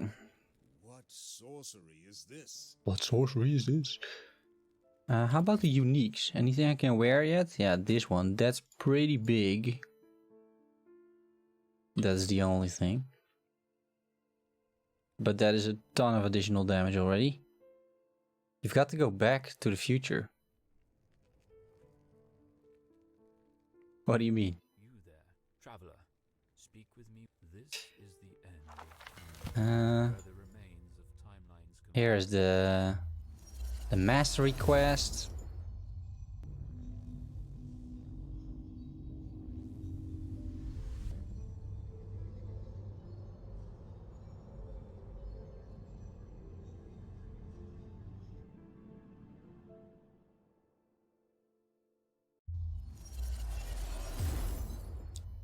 Right.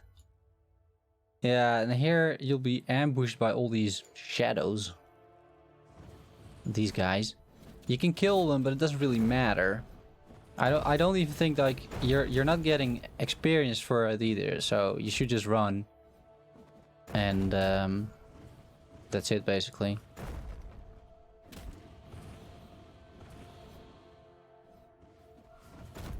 Once again though, I think that this is a really well designed area here. I really like the way this looks. With all these chains binding these like floating rocky islands together. Druid, right? Why is everyone... Hey, stop it. These are not supposed to get up here. The time lost druid, right? Oh, come here. Yeah. And we're going to go druid. Yes. Choose mastery. Yes. Okay, cool. New skill that I think we want to get right into, right? Yeah, so let's get rid of this one. Respec, despecialize the skill. Put Werebear form in it, and now have a good look at what we can do here, right? Okay, we have a bleed route. We have a random totem. I don't think I want random totem. I don't want anything to do with minions. Okay, this is good. Alright, +3 melee physical damage. That is always good. Mana efficiency. That's actually always good as well. Less regen, but even more mana efficiency. Ravage, bash, stun chance. Stun chance is pretty decent. What is this? Crit chance, damage and crit if you have charged recently. Alright, armor and protections for each nearby enemy. Allies, I don't really care. Heal when you roar. So that could work well with the Ursine Wisdom, right? And roar grants damage per point. Yeah, okay, fine. And Werebear swipe refunds its mana cost on critical strike. Okay, that we can also try to do. Go like pure crit and then a mana refund, sort of. I think for first this one, right? Like flat damage added to basically any skill is always good. Like flat damage scales with everything else that you put on it, right? So flat damage is really good. Almost always the best way to increase the damage of your skill. And once you're basically maxed out on adding flat damage, then you should be looking into how to get decent multipliers for that damage. What sorcery is this? Level 20. Nice.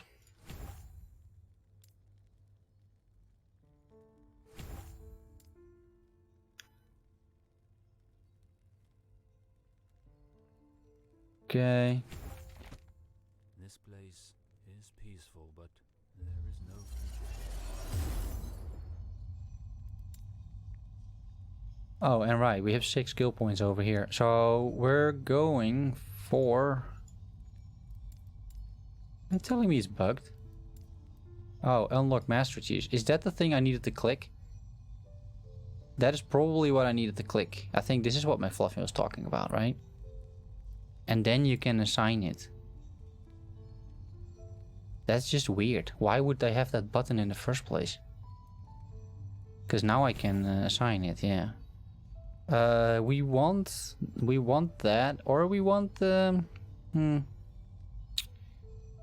maybe I wanted the Soul's Attendant, huh? The attunement. Attunement and intelligence, strength, and usually are are also good investments. So okay, let's just go into this area. I think I'll respec that point I just wasted.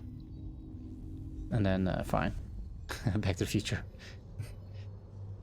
It's been a while since I've seen those movies, to be honest.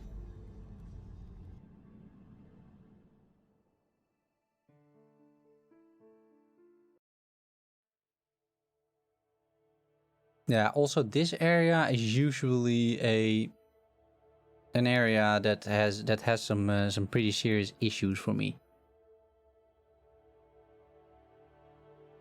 in terms of performance.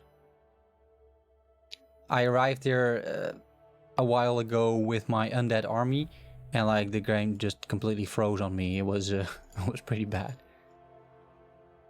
And that thing I actually reported as a bug. Otherwise, I'm not really reporting all these performance issues. Just doesn't really seem like it makes too much sense to do that.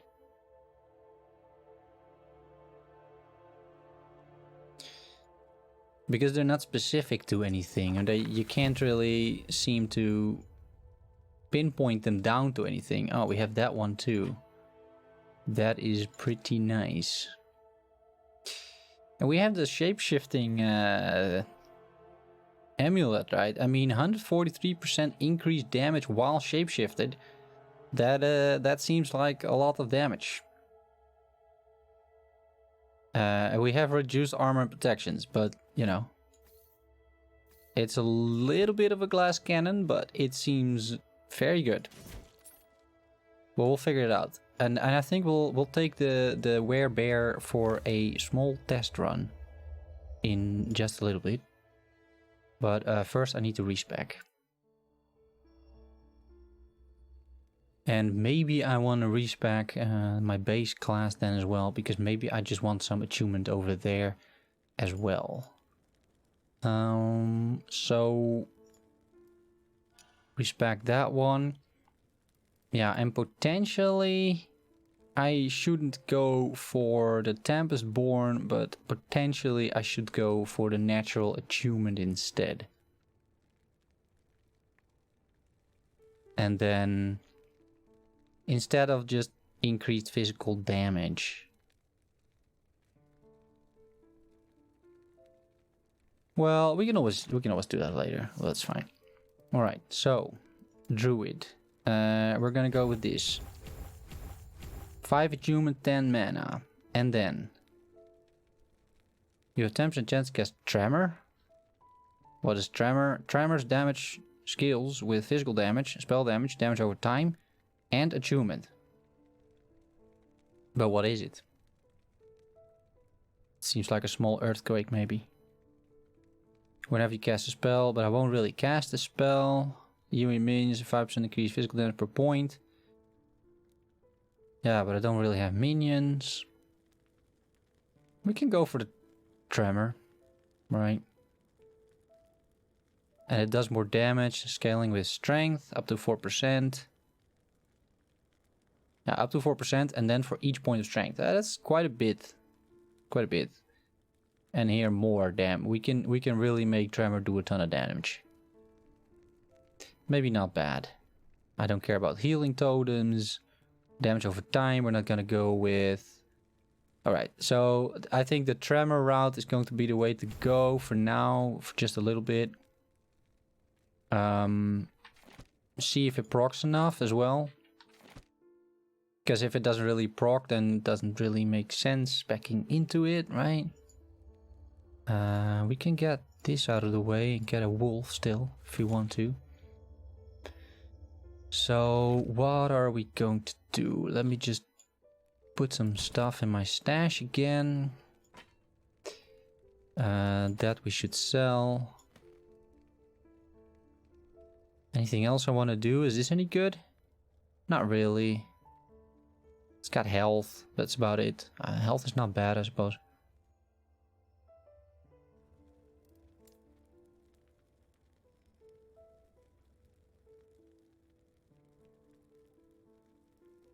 This is also a Druid boots.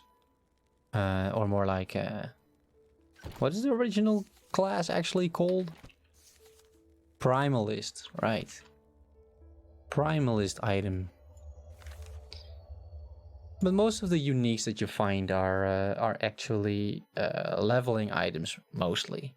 Like I think 85% of all the items that you find are leveling items. They're not really meant for endgame. Only a few are. Hey, Viking Rhymer. How have you been, man? It's been a while.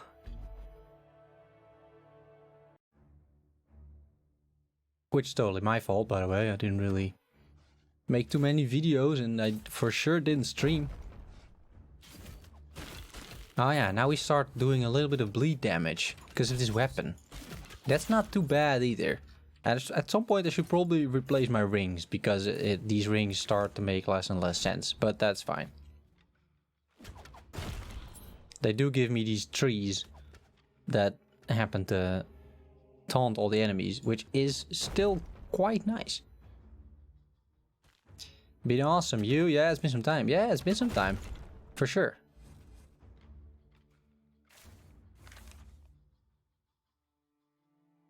Your videos are good. Thanks, man.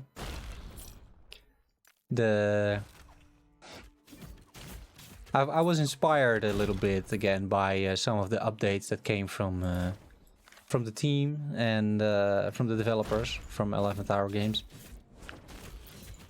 And also some other updates, like it's going to be a good time again. After December, I was a little bit, I was a little bit done. I'd been making tons and tons of videos. Like really a lot of videos. And yeah, there was the Christmas and there was some other stuff. And no one really had any updates, right? Which made perfect sense. I mean, all the developers definitely deserve their holiday breaks, but now the games are back into development. I think it's safe to say. Oh, we should try this Werebear thing, by the way. And yeah, it's exciting. And among the games that I'm following, Last Epoch is definitely becoming my sort of main game to cover. And I always like to have a sort of a main game to cover. And the reason is that then that is just one of the games that you can get like really knowledgeable in. And provide good info, right? Whereas if you cover, let's say 10 games, that is just not possible. Especially if those games are games like Last Epoch.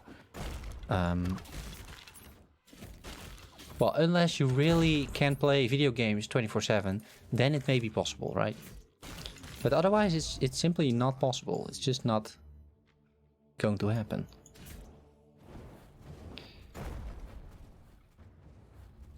Because these games are too complicated to fully understand.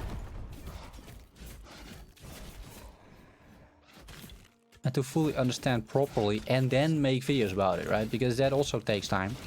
So it's not only that you need to play the games, you also need to like come up with ideas to cover and then make the actual videos. So yeah, this used to be Pagan, but yeah, I already talked a little bit about Pagan. It's a shame that they're not really doing any updates anymore.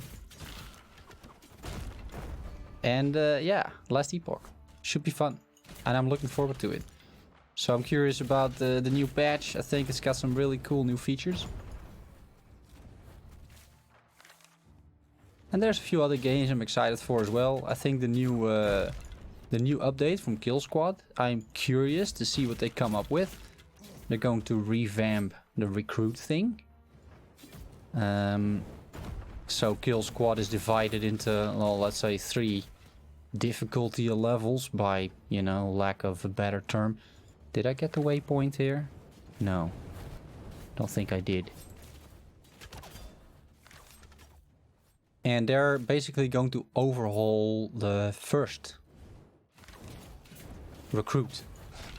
And I am very much a beginner at Kill Squad.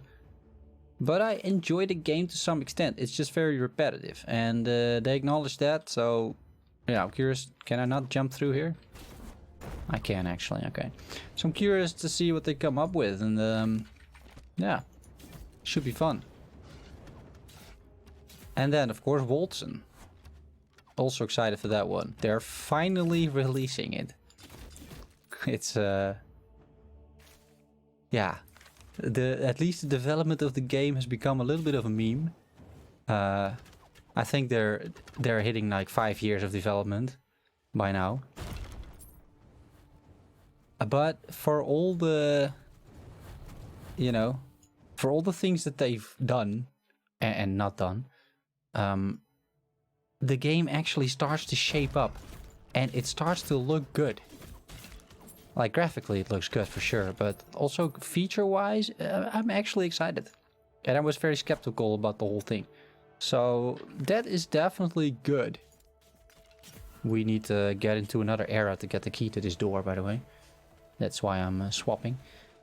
So yeah, definitely 3 things on the horizon that are very interesting, and yeah, should be decent content for covering the games as well. So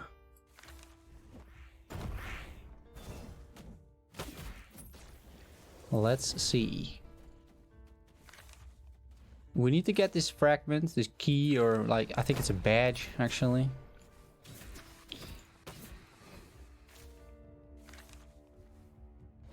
But how have you been enjoying your time on the team, Reimer?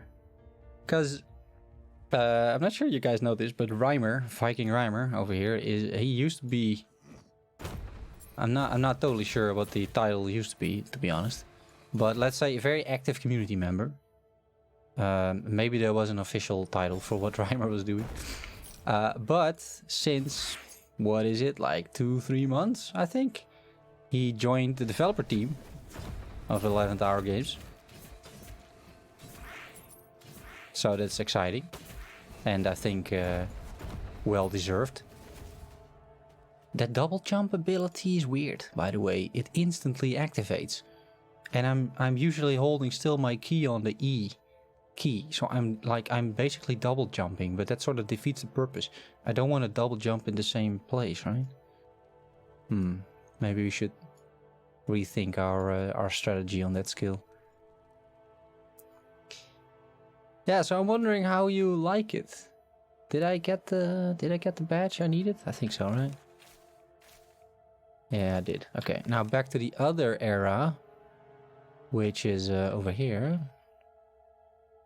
Started playing last week, and I'm enjoying it. Some obvious bugs, yeah, and iffy things, but it's beta, so expect it. Looks good, feels good. I agree, and yeah, it's I am enjoying this game a lot, like a lot. I really enjoy this game. It's a super fun game, very well made, and one of the main things I like about it is the build diversity, and it already has a ton of build diversity. It's getting pretty busy here. Let's go Werebear form, see what that's like. Oh, hello. Oh, that's not bad at all, actually. Okay. So, what is exactly holding me back here? I'm a Werebear now, but now, is it mana? It's mana, isn't it? Mana doesn't regenerate. Okay. But I have 3 more things here. I have Roar. Charge, which costs 0.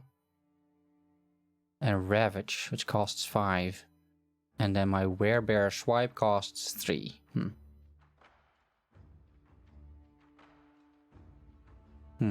Okay. Hey, Revi. How have you been, man?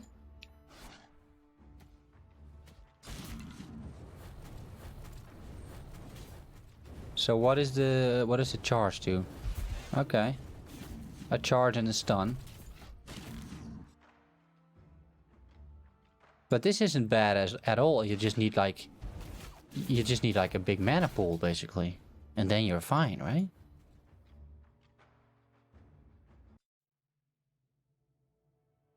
And we can reverse this later down the line by basically swapping the health and the mana bar, right? And then with the leech, we could actually be in a permanent Werebear state. Maybe we can figure that out. All good, thank you yourself. Yeah, doing good. Doing good. Trying new build. A Werebear build, as it turns out. The animation looks really weird, by the way. I mean, yeah. It looks really weird. But the damage is there. Like, no shortage of damage on this Werebear. Okay, that was a lot of damage. I can heal though as well. I can just use potions. Okay, now I'm back in human form. Okay, it's not bad. It's not bad at all. I love how the skill passive points decouple from the class passives. Yes, I agree. That is, I think the skill passes are one of the premier features of this game. Okay, oh, that's oh, that's not good, guys. Kill it and get away from the death screech.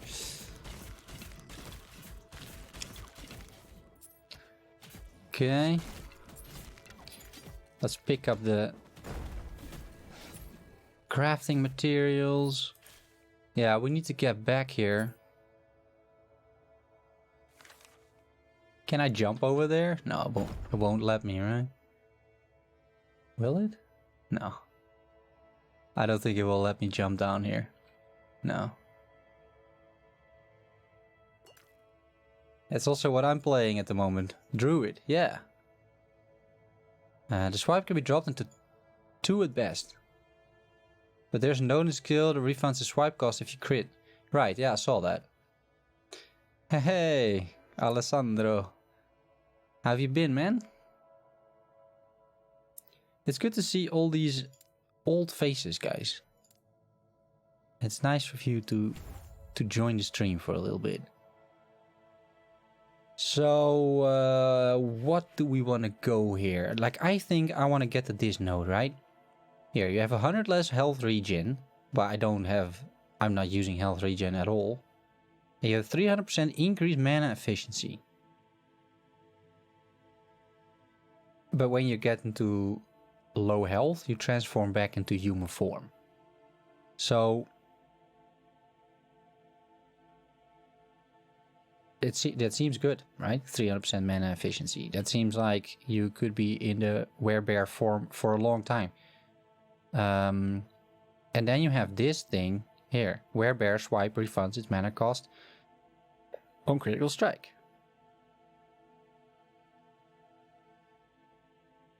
And then I think there was a health leech thing as well.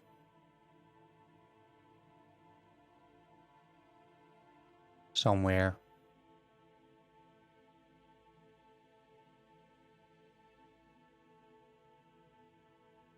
But maybe we need to go for like some protections later down the right. Protections later on for like endgame, otherwise you might have some serious issues there. Yeah, so this is also efficiency, so we could go down to 325% mana efficiency.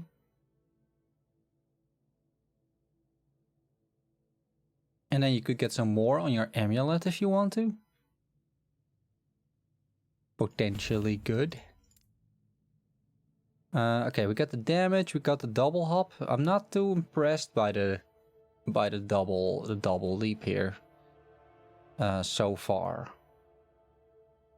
Maybe we're not doing that, but it's okay. Area of effect could be good.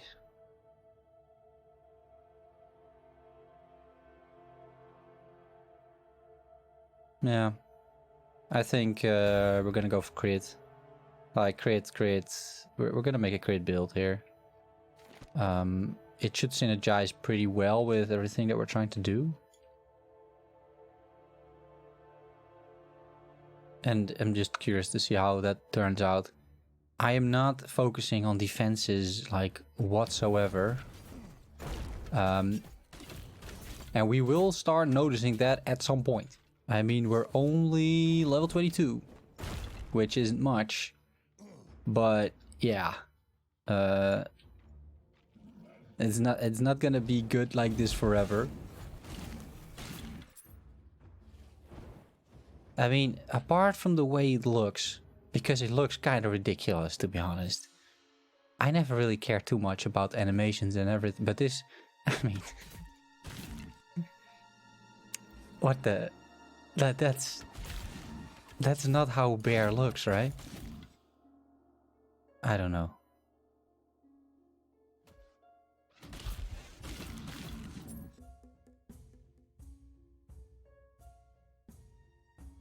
Hello? Where's the... Oh, I need to click it. Okay, yeah. But I am one-shotting these guys, though.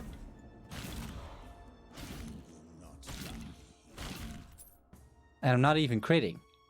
Like, imagine me critting here. There, 1100. For leveling, 1100 is pretty decent damage. And you can charge, which is kind of nice as well. This is really nice, actually, for leveling.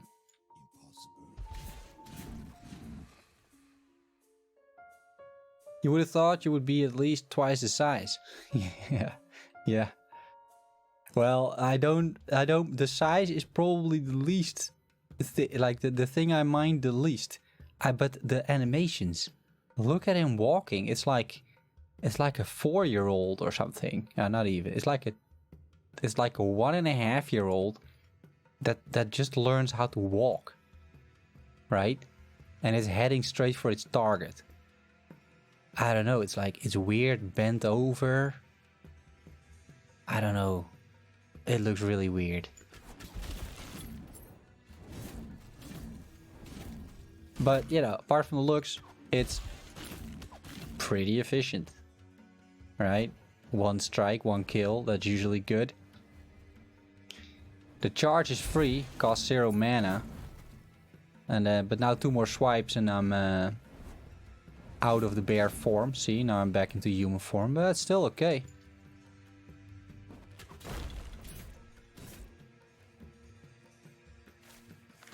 Should I get that rift? No, I don't think so.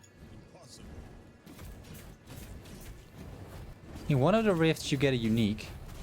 And I think actually that unique...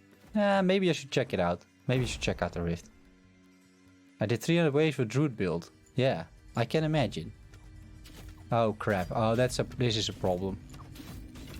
I might die here once again. I'm not hearing them do any more damage though. When you got into Werebear form, you also get the hemorrhoids. Get hemorrhoids? Ah, I see. Because of the way you walk. Yeah. Yeah, that's also sort of true if you think about it.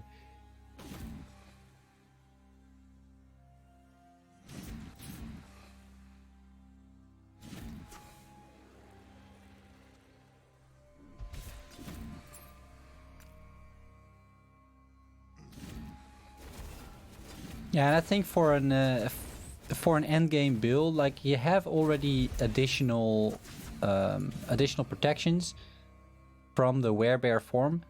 You can probably boost those by a little bit in the tree or something. Get some additional protections, additional armor, and then you can end up with something pretty viable, I would say. Like we don't really have even decent gear. We're just running around with a bunch of uniques, and that's really it. It's just a bunch of uniques. Yeah, I'm curious to see how mana efficient we can make this and see how long we can actually be in Druid form.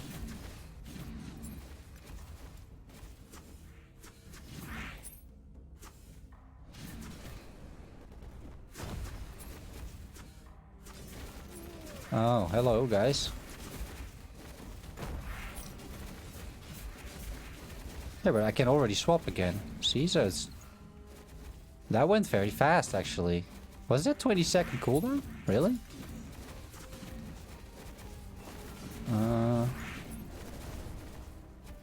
Where am I supposed to go?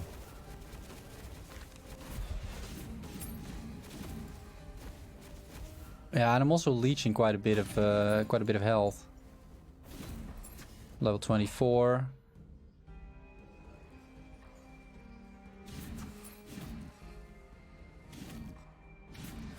Yeah, I don't think it matters too much that you're not like Werebear all the time. You just need to manage it well. I think that's the main thing. So now I'm coming up at the boss and I have like five strikes left.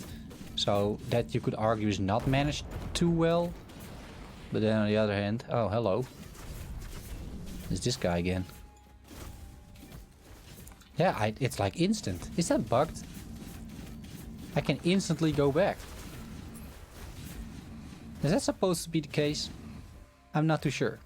Because,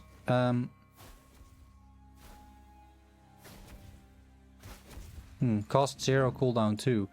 I think the cooldown says 20 seconds. If you can basically instantly cast this... Where's the exit, by the way?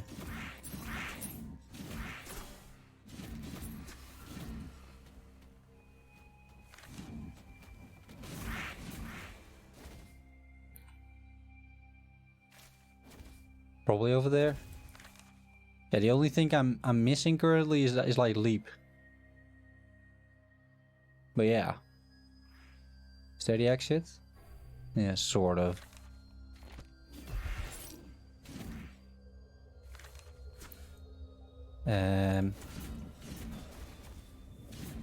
I really need to kill these guys before I teleport, otherwise I die. Is it the waste? No, it's not even where I'm supposed to be. Where? It's the Imperial era, right? Yeah, I'm here. I'm at Lake Goliath. I was about to say, like, where am I actually supposed to go?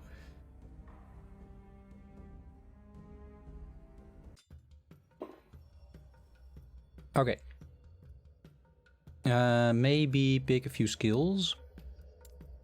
So, okay, 4 unspent points here. Right,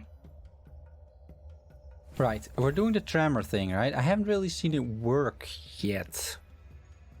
Maybe I'm not really looking well enough. We can always respec. Like, I have the money, it's fine. And then I think we're getting attunement and mana. Because mana suddenly is useful. Because it allows me to stay in the Werebear form for much longer, right? I don't think I want a Spriggan instead of the wolf. Okay, that's the points. Then these things.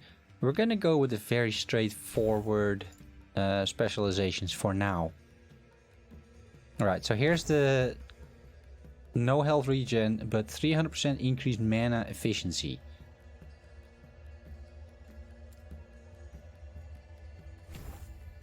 Which just seems like a lot, right? So I have 11.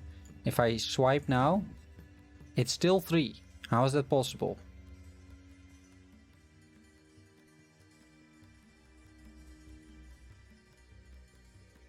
How does the math work on that? Yeah, but if I swipe now... See? But I can go instantly again. And I'm... Okay, that's the only drawback, right? My mana is now 70. But I basically have this always. I can always have this. I just need to wait until my mana is regenerated, and that's about it. Apart from that, it's totally fine.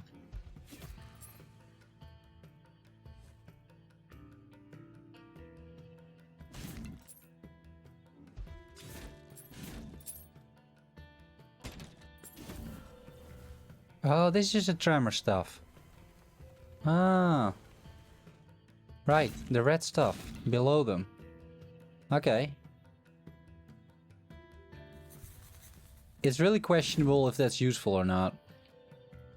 So I could also, yeah, whenever I'm not in Werebear form, right, I could be human and then just wait full mana and then go back to Werebear again. This seems a little bit much. Like, that seems a bit like too powerful almost. The swipe speed is also like pretty fast.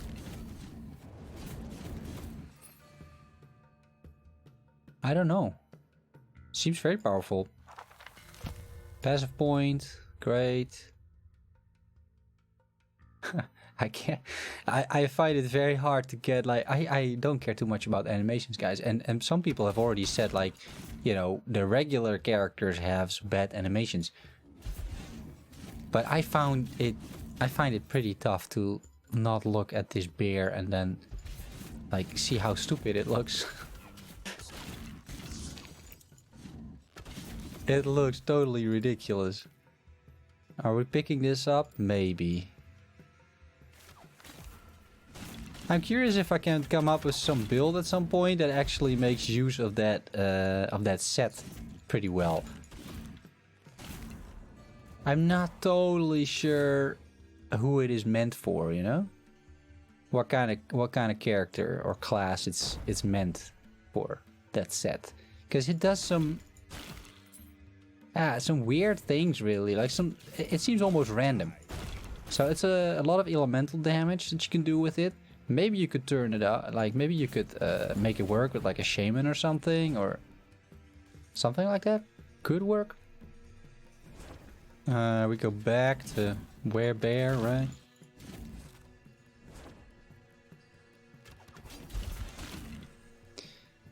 But it's probably not good enough to compete with, let's say, a bunch of rare rings. We do a shit ton of damage though. Also because of the amulet. Like that amulet gives me 143% damage in shapeshift form. That is a lot of damage. I mean, that's hard to beat. Even from a crafted item, that's hard to beat.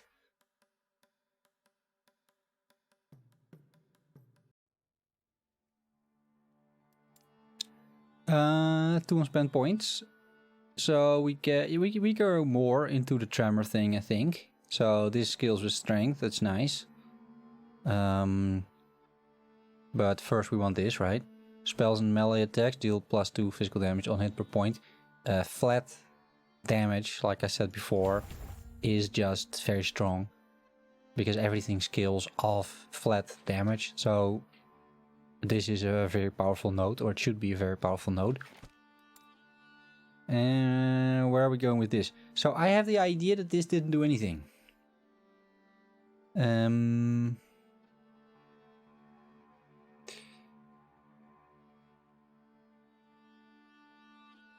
I would think that, let's say,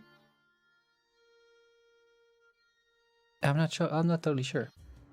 300% mana efficiency is not enough to bring swipe. Oh, it is now. Oh, it just changed. Okay, now it costs 2.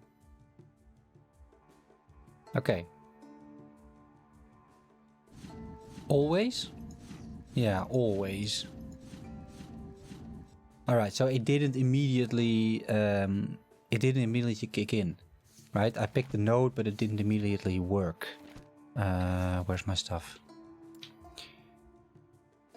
So now it's 33% more efficient. That seems good.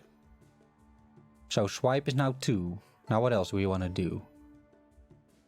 We could try this 15%. I'm just not sure if it will do anything. I mean, if 300% is only bringing it from 3 to 2, then how much would you need to bring it to 1? It's hard to tell. I don't think I can figure out the math on this right now. But maybe we'll have to do that later. So what are we using so far? Like, we're using the charge, we're not really using anything else. A powerful bite that applies stagger. Stagger is a non-stacking ailment that reduces armor by 100 and increases damage taken by 10. I should actually open with this for bosses and stuff. And it scales with attunement and strength. Yeah, so attunement gives me a bunch of mana efficiency as well. This costs 0, so I'm not sure why they would stack mana efficiency here, but fine. And roar now costs 3. So it used to cost 9, pretty sure. It was just 9, right?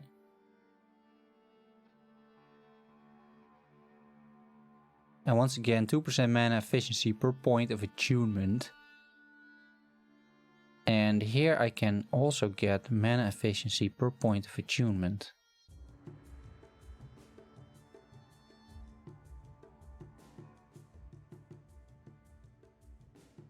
Oh, it says in the description, here it is. Okay, mana cost cannot be reduced below 2. Ah, that's the point. Right, Simon says it as well, right. Okay. Yeah. Another good reason to every now and again press Alt on your skills to figure out what they're actually doing. Okay. Yeah. Death to Decay X. Hi man, how have you been? Okay. So then how good is that node? Still pretty good, I would argue, because you can do all the other abilities. Alright, so what is the direction we're going in then? Crit?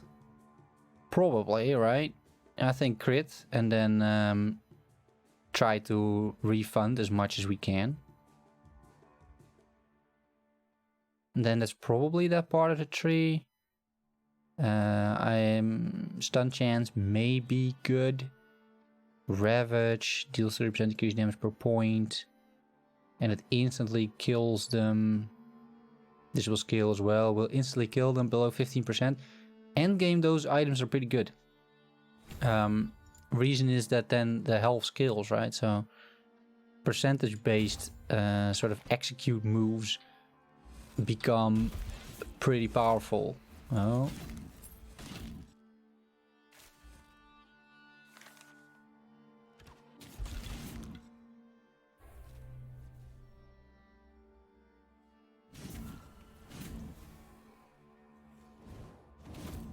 I'm not really wearing any items that increase crit, but I think most of the build just has a bunch of crit on it.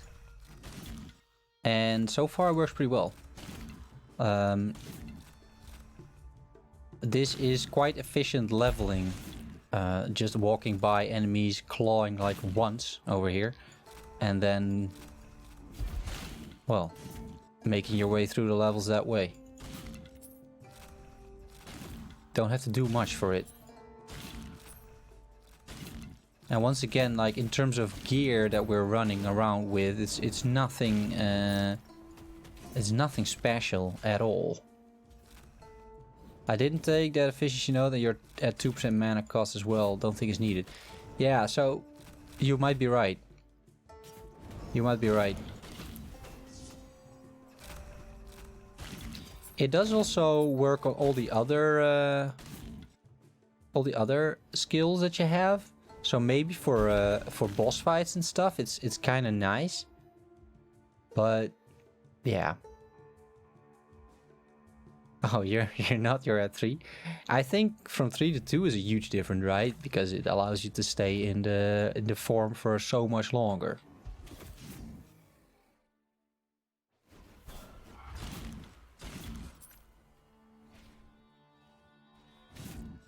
Also, this is an area that sees performance dropping. You start seeing the stutter, right?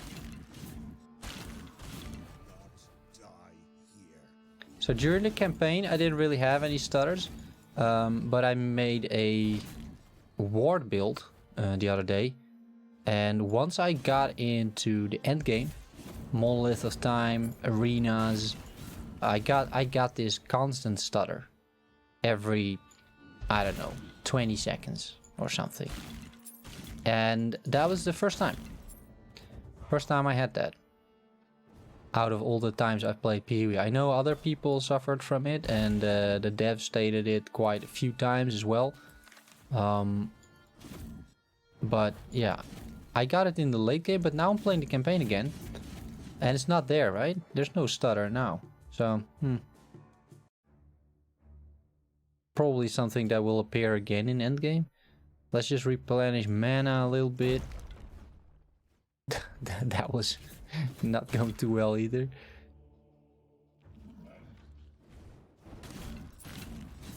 I wonder if things like carrying around a shield actually impact what your block chance, for example, in Werebear form. Probably does, right? I'm not sure how the scaling, for example, is calculated, but yeah.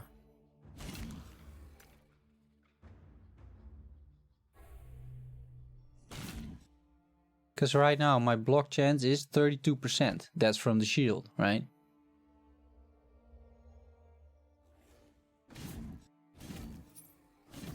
And what about my protections? Pretty horrible. Pretty horrible, but armor is pretty good. 258.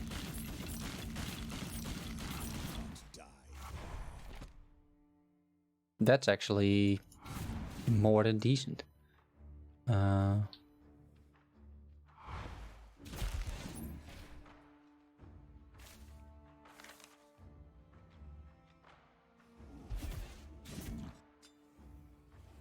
Yeah, you want to get away from those chimeras.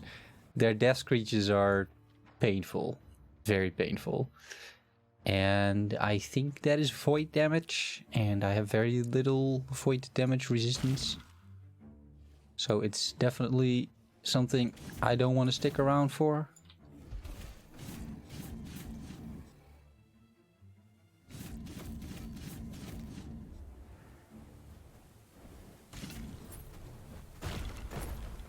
Yeah, that was a double jump again.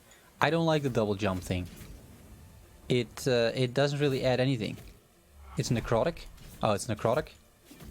Alright. Well, also my necrotic damage is or sorry, my necrotic resistance is also not great.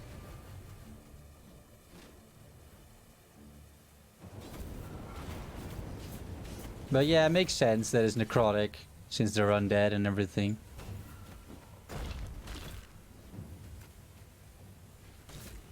So here you also see the frame rate drop, right?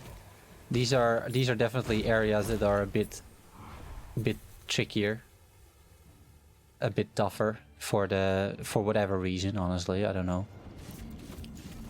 Okay, let's see how well we can do here. So I think we wanna use these roars and everything, right? But specifically them taking more damage and stuff.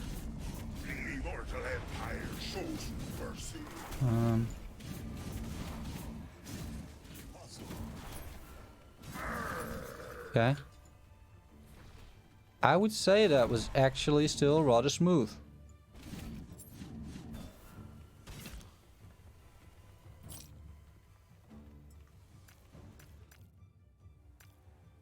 I've had characters really struggle here with this boss because he has a ton of health, but this went pretty well. The flat spirit claw damage thing we're doing. We are going for rep and tear. Yeah, seems fine. What about here? Crit multiplier mainly. Crit. Pure Leap always crits when you're below half health. I'm not sure it's worth the point. Maybe if we have points left or something.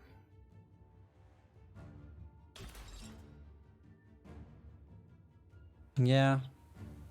Then we're gonna make our way to the next area. And with the performance, I'm also just wondering a little bit, hey. Viking says, yeah, teal is necrotic. Yeah, purple is void, teal is necrotic.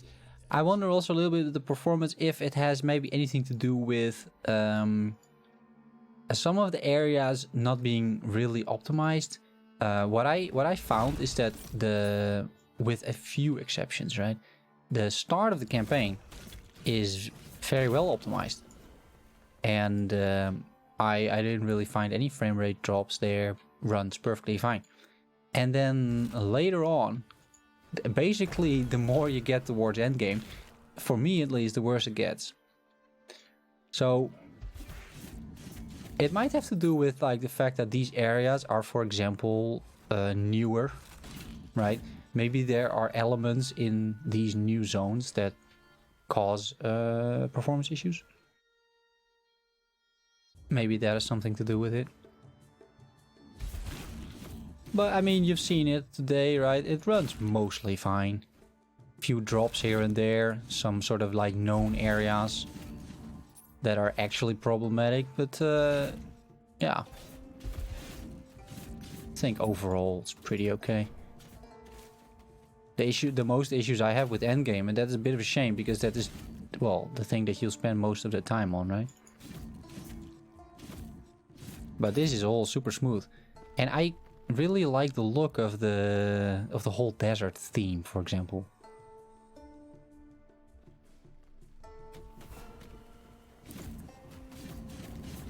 At some point I should get a different ring as well. But it's fine for now. We're always working on performance, yeah. No, I know. I know.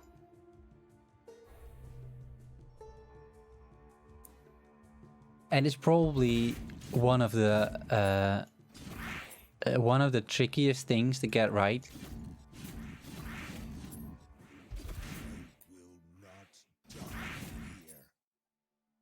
Because of, you know, the infinite amount, basically, of PC setups out there.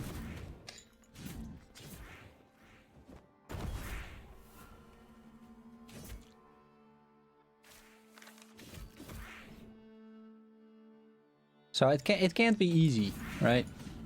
Can't be easy.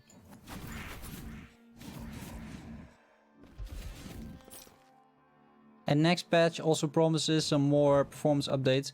I'm always curious to see what happens, because sometimes the first, let's say, day or two the patch hits, the performance is worse. I've had that happen a few times, and then the first hotfix really does a good job on increasing performance. So it depends a bit for me usually on how it all goes. But yeah, overall, it'll be an ongoing battle. Yeah, exactly. All right, let's bite, and then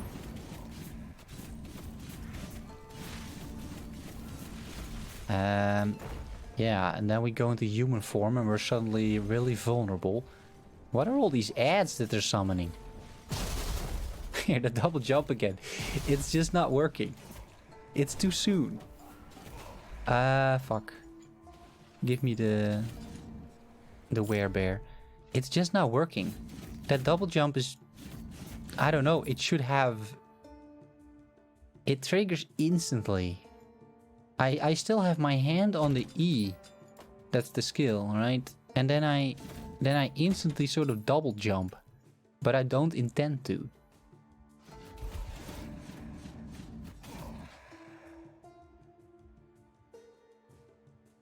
I don't know. I'm not sure about the double jump thing.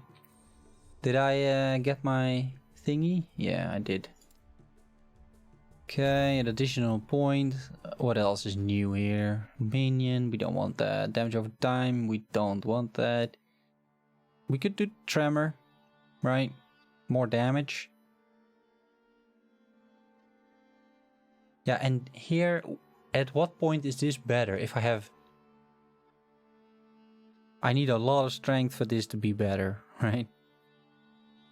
Each point of strength. How much strength am I suspecting I end up with? I have 10 strength now and 9 attunement. I'm not sure if I'll be building for strength the way it looks now, to be honest. Let's swap this out. Oh, that's could be nice, right? A maximum companion, but it doesn't really make sense anymore to have a maximum, to have another companion. I don't have these things anymore. Chance to chill duration Attack speed's good though. I'm losing not that much. I can't be blinded with this, but yeah, it's okay. And we have these ones. Those are good too. I think I'll stick with the snow blind thingy. A pure unique build, yeah. I always level using uniques because it's just practical for me. I know the ones that I have, you know, and we're fast. I'm very fast with these with this unique setup. I have the 2 movement speed rings which summon the tree every now and then.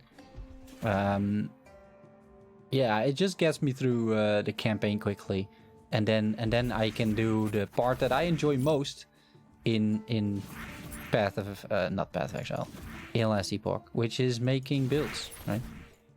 And tinker around with the builds. But for that you need skill points, and for that you need levels. So then I just start doing some end game tweaking around, because I know the campaign by now. I've done it many times already. This one is always a little tricky.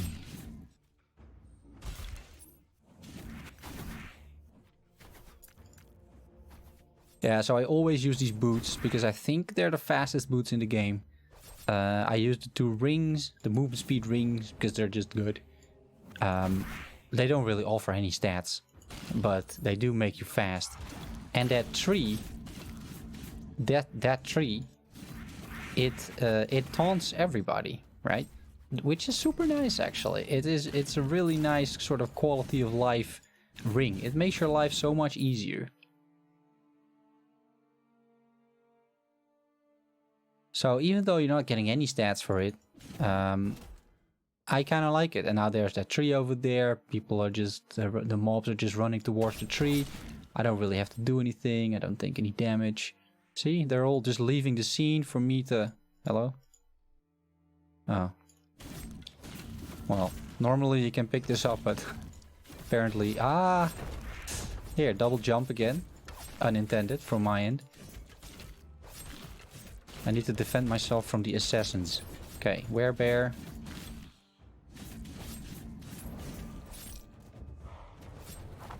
Okay, another passive skill point. Slowly but surely getting there. What level are we now? 29. Okay, it's not too bad. It reminds me a little bit of the Lich build that I did. This build.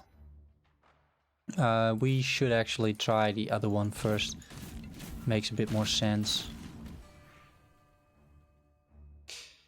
Hey Eric, Werebear. Werebear's the best. I love the roots. Yeah, I don't really have the... I know what you mean. I think they're called the entangling roots, right? I might try that, but I'm not really speccing into anything spell-wise. So I'm going for like melee, physical, strength, those sort of things. So a entangling root spell doesn't really fit the build that well. And I feel like I'm doing a shit ton of damage actually. Alright, so we have most of them. We just need to get into this side zone and then we're mostly done.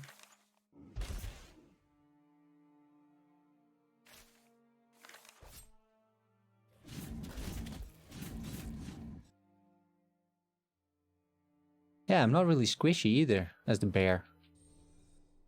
As the human, I am squishy, because then it starts to really hurt, the fact that I basically have no resistances whatsoever.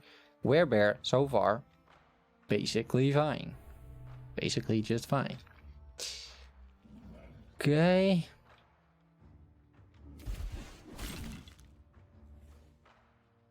Alright, so 2 more over here. Yeah, and then there's this thing. We'll go in there. you get a nice bunch of XP. I don't want to lag behind too much when it comes to experience. It's safe, right? No one around. Alright, let's travel then. And I think that if this is the one with the unique, there's one there that has a boss that drops a guaranteed unique, right? And it could be here. Not totally sure. No, it's not here. That's the jungle. That's a jungle time rift. But it's got a guaranteed unique, and that unique might actually be pretty good for me.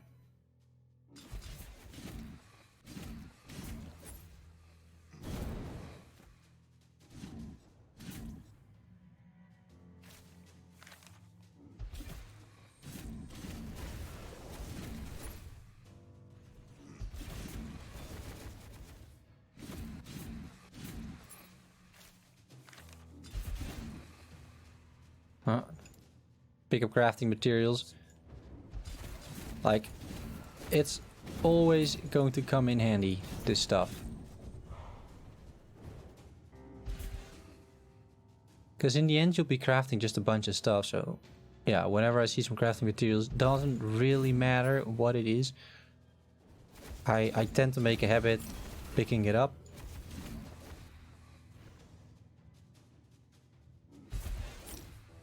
Is this the boss? Probably, right? Nice timing again, we're human.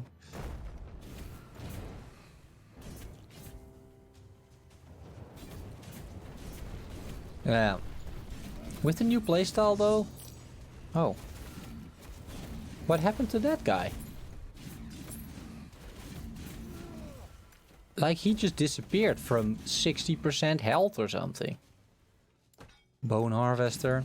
Might be better than the one I already have. Maybe.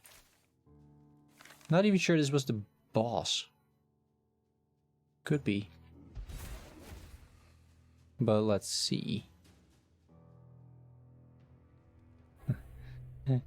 Yeah, it was the boss, because it's the end, right? Rhymer being everywhere. Yeah, I'm imagining he is. So, where were we? That is the question. Over here, I think. Sapphire Quarter. Probably.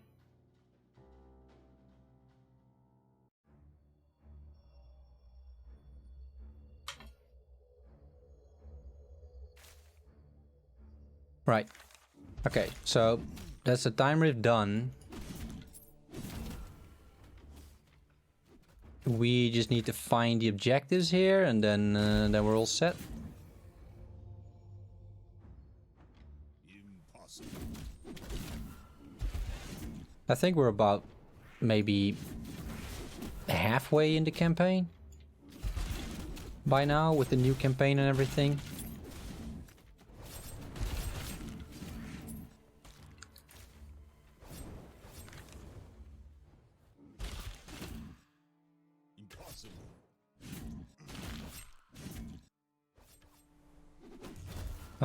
Oh. What happened there? Oh, I need to kill these guys. Yeah. Okay, here. Do it like that. Yeah. Okay, we got the dude from the portals. That means we're done with all the portals. And then we need to find a diamond sigil. You kind of want to avoid that AoE. Those blue enemies, they really hurt the Sephiroths.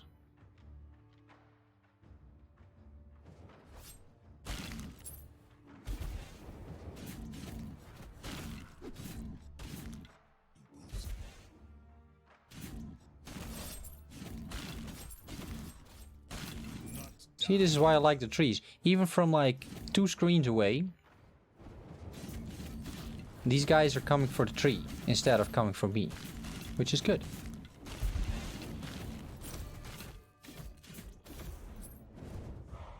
Level 31. Back to the Druid or the Werebear. Yeah, here it is. Let's continue. I think he opens a portal, right? Yeah, he does.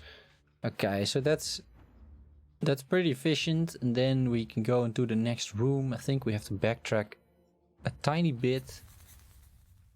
And that is go back to camp for the completion of the quest.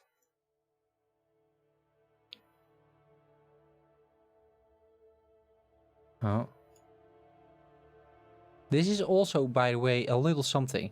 What I noticed, this is, I think this is a small bug, right? What I noticed is you have these chat panels, let's say, right? Chat windows. And if you don't click on this, but in between, which you can do, or just next to it, or like whatever, right? Then it actually registers as a click on the floor instead of, you know, this basically allowing me not to move unless I click over here, right? So if you click, just misclick over here, what sometimes happens is that you start moving. And sometimes you move so far away that the entire chat window disappears. I have this quite often. I might just be me. Maybe my clicking accuracy is not good anymore. But I had it quite often, actually. I'm not sure if you guys have the same experience from time to time. I always assumed you could have one of each unique equipped at a time, since they're called uniques. No. Ah, and it's not just me, that's good to know. No, as a matter of fact, I only have uniques equipped, and I even have 2 of the same ones. The Arboreal Circuit. 5% increased movement speed. That's the whole reason I have them. 300 minion armor, which might make sense if you would have minions. And you have the tree, right? When hit. Pretty good.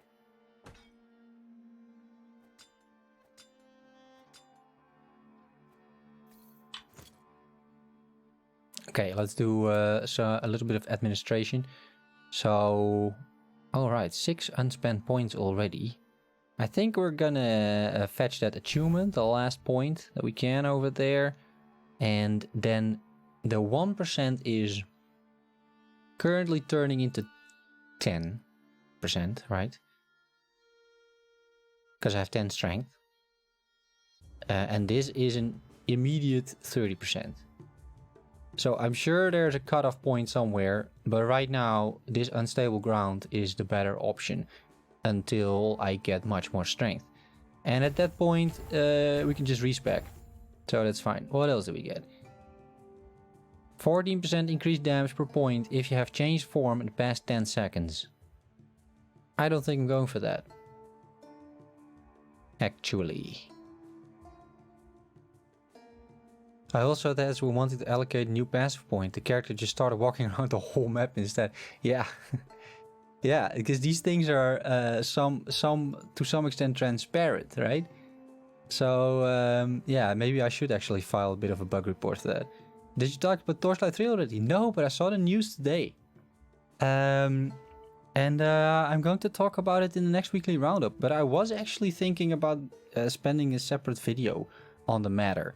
I actually played quite a bit of... not quite a bit.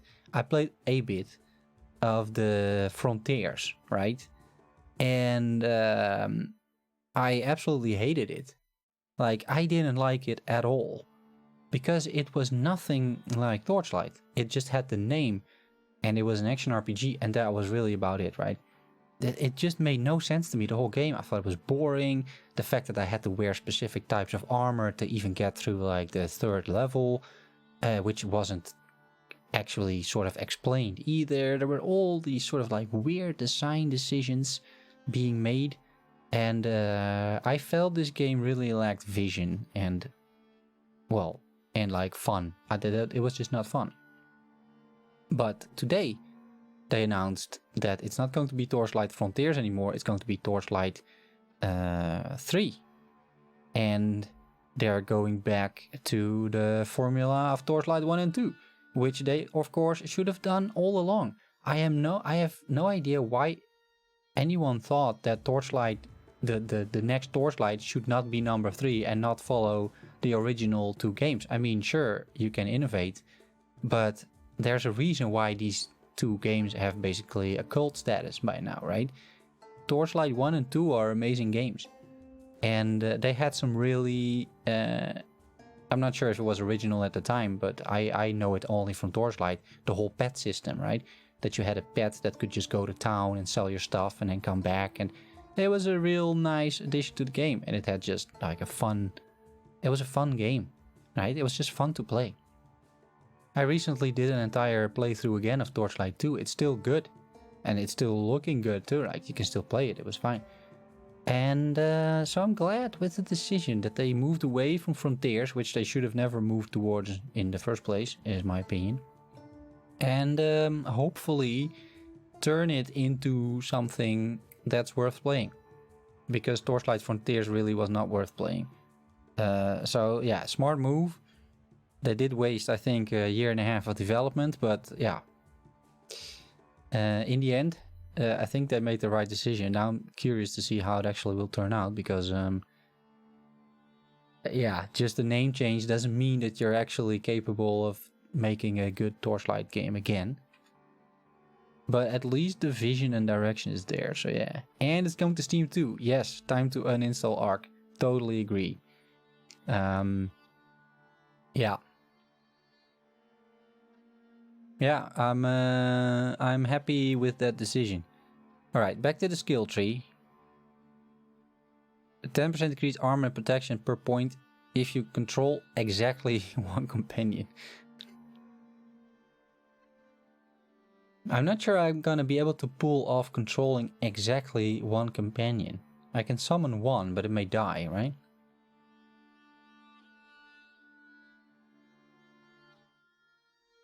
So, I think we're just gonna go with the tremor thing for now.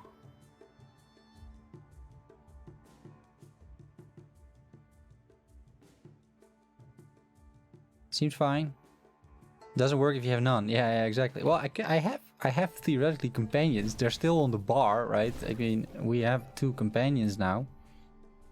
But they just don't do an awful lot. And they die. Okay, so we're gonna do with that crit. Okay, more decision time here. What else are we going to do?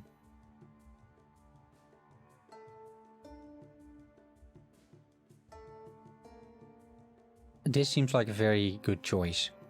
It's 300 armor and protections plus an additional 30%. So that's 390, right? That seems good. And that seems useless. Increases the spell damage, also applied to melee damage.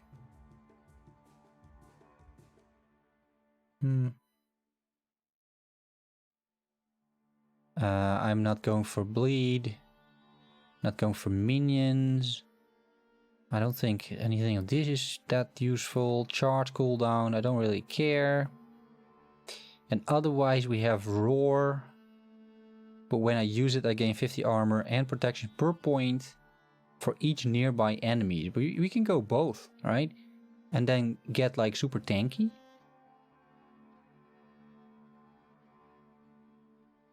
That seems like an additional decent choice. So let's go with some protections. We might even have the points to pull it off, or we're gonna get pretty close at the very least. Yeah, this tree... these trees become less and less relevant. It might actually not be a bad idea to at some point just take up like 1 minion and turn it into the tankiest minion I can have for some of the synergies that you get from minion damage, right? This we will keep, I'm sure. Increased area of effect is probably good. Stun is probably better. Oh, this one. 35% more damage per point against enemies that are on full health. Yeah, but am I doing much? Ah, we get the sub notifications. Nice. Thanks for the subscription to the channel if you're watching the stream. But yeah, someone could have just clicked the subscribe button on a video as well. But if you're here, thank you, buddy. I appreciate it. Yeah, and the poisonous vine seems very useless. That seems very useless. So, maybe this is not too bad. The ambush predator. I think I'll respec this later anyway. Like, these two skills are suddenly useless now that I have Werebear. But it's okay. It was okay for leveling. And it still works, right? Here, that was fine. But otherwise you have Werebear, so... Yeah. And whenever I crit, it's free. So I could really stay away for like... I could really stay in Werebear now for a long time. I think in this room you have to go all the way, like... all the way south. In order to get there. It's a bit of a confusing room, this one as well. But my pets are doing something right now. See, the saber-tooth is being killed. And they're not really following me. Which is a problem, right?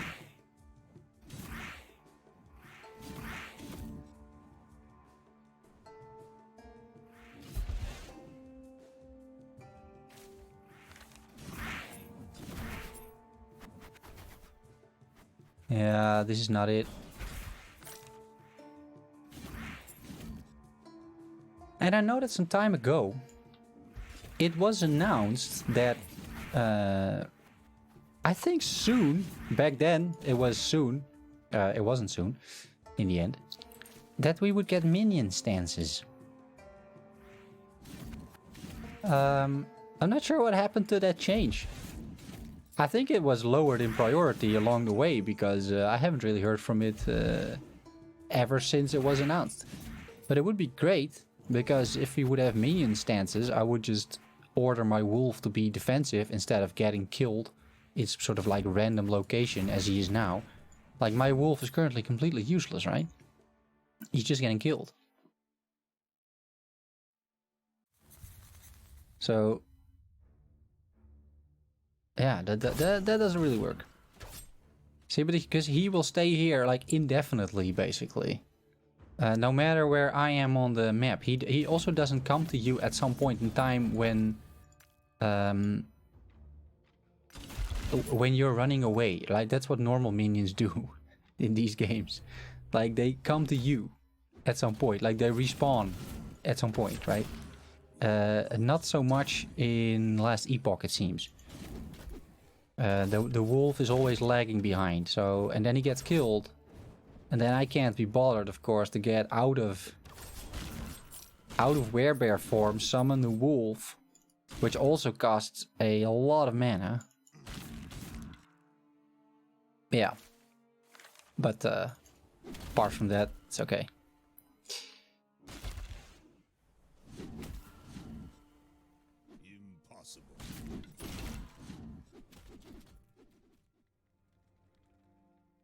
Certain pets jump with you. Yeah, true.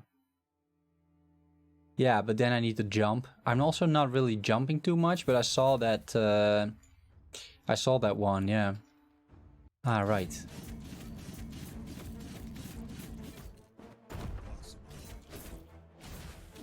So at bosses, I may have, you know, a bit of an issue with the werewolf thing.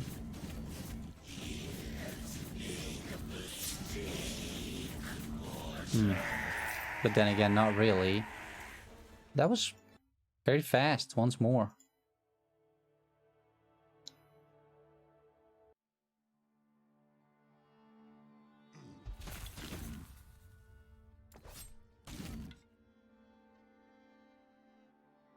Yeah, I'm ready. This is the next part of the story. I should probably try and find a waystone, like a portal, and then Yeah, like here. Seems like a good idea. Return to the Shining Cove. I need to do... Where is that? The Shining Cove. Here. And then do what? Oh, there's a time rift, isn't there? Oh, so yeah, search for the Sapphire Shrine. There's a quest here.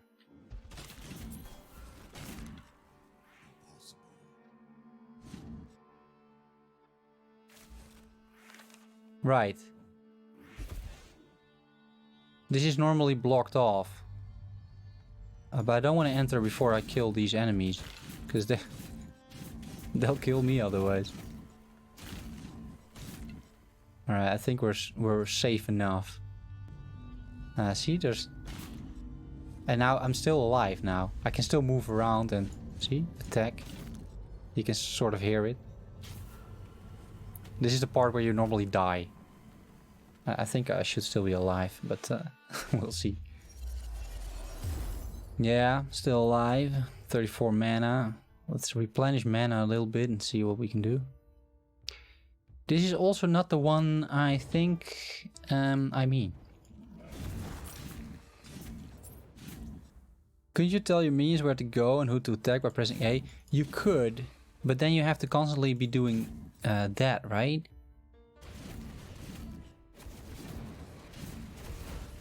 And that's also not great, I would argue. So, what's going on here? Yeah, I would much rather prefer it if they just like auto spawn to your location, and I think that's pretty standard, right? That's what most minions do in these games.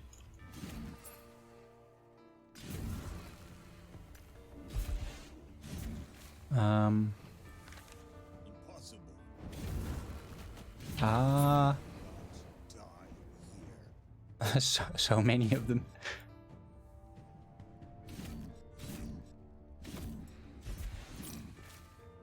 Where are we going? Here, I think.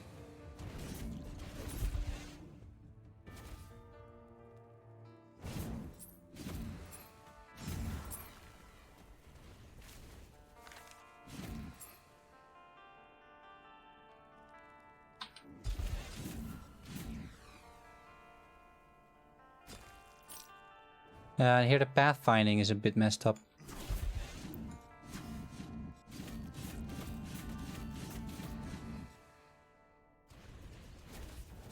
That was it. Return to the Shrine Maiden in Oracle's abode. Alright. The Shrine Maiden. That's over there.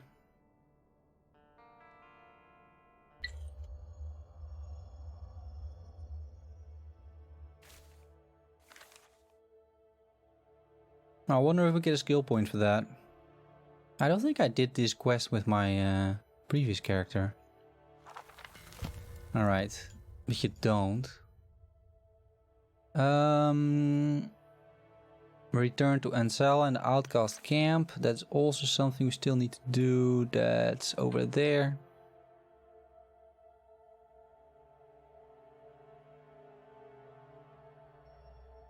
So what do you think of the torchlight thing, Brackner? Since you were asking the question. If you're still here. Yeah, let's just go down here and return the quest. Because I think it's the only one left here. Yeah, see another passive point. Great. And then we're going there.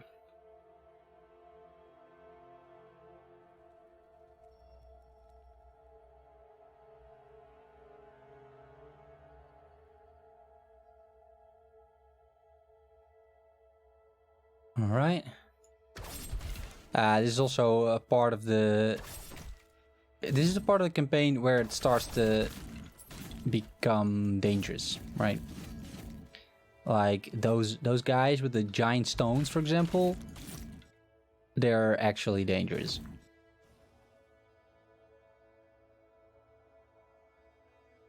And we're definitely getting into the territory of yeah, of getting one shot by just campaign mobs, because they can swarm you and overwhelm you that way. It can be pretty nasty. All right, another time rift. We're doing this.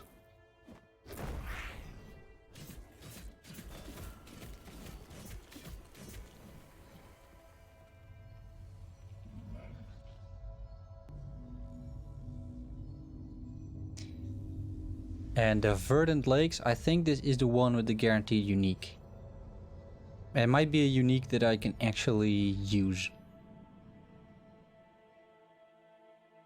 The unique is a sort of tome. Yeah. Yeah, for sure.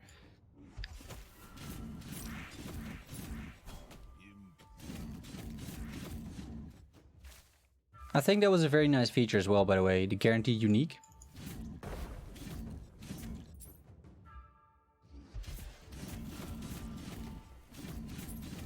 Just cool to have a few enemies that you can sort of like farm or do, and where you're sure that you're gonna get a unique in this case.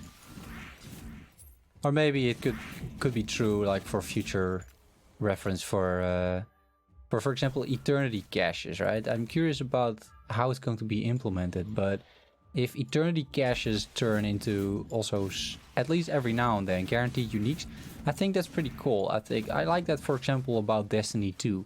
Now that's a completely separate game. I get that, but what is nice about Destiny 2 is that you can do these quests, right? And by completing the quests, you can basically get guaranteed exotics. I think they're called, right? Exotics.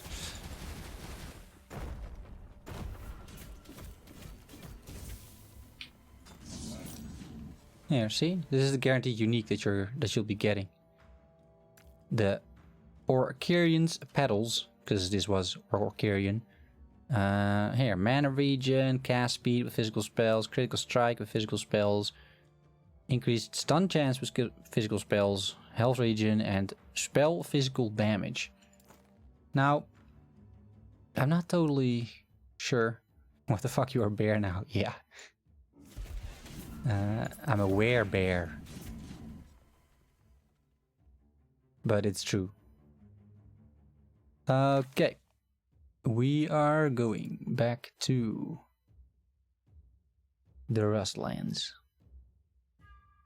Yeah, and the question is it good, right? I think it's pretty decent. I can't use it yet. I need to be level 35.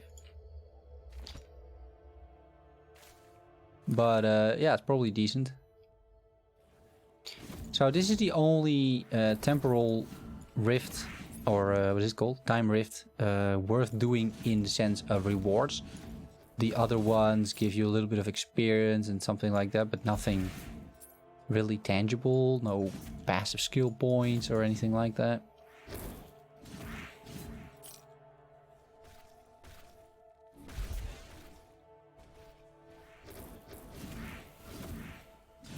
But the sustain of the Werebear is currently pretty nice, I would say. I'm critting also quite often, so especially if you swipe multiple enemies, what I noticed is that the crit isn't like binary, let's say. It's not you either crit or you don't. Our attacks are not spells, yeah. Yeah, for this character it's not really gonna work that well. But maybe if we like weave in something like Earthquake or something, I don't know. If we're gonna do pure Werebear, I need to figure out what other spells complement that well, right? So, what was I saying? Oh yeah, about the crit. So, when what I noticed is that if you swipe, let's say, because this is sort of a swipe, right? If I swipe multiple enemies, each enemy that I hit has a chance to be crit. You saw that one, for example? I hit 3 ones with a regular attack, and 1 it was a crit. So now I'm hitting only 1. See, most of them were not crits, but one of them was a crit. So if you do this, then it actually doesn't cost you mana, because one of the swipes was a crit. So just attacking a bunch of like groups of enemies basically works super well. I'd say that's pretty nice. And we have the health leech, which also does pretty well.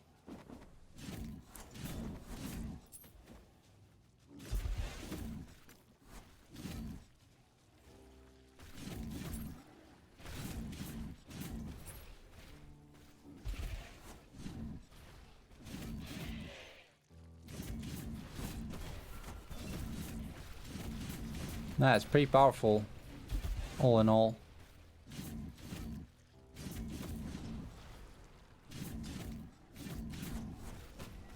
Yeah, but the pedals, the unique that we just got, would be great for maybe like a shaman with an earthquake spell.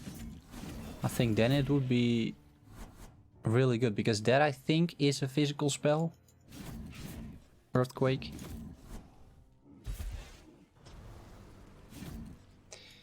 But yeah, we're just pure physical. We're not really using spells either, at least not yet. And I'm wondering if we will ever do that with this build. Doesn't seem to make an awful lot of sense to start using spells, honestly.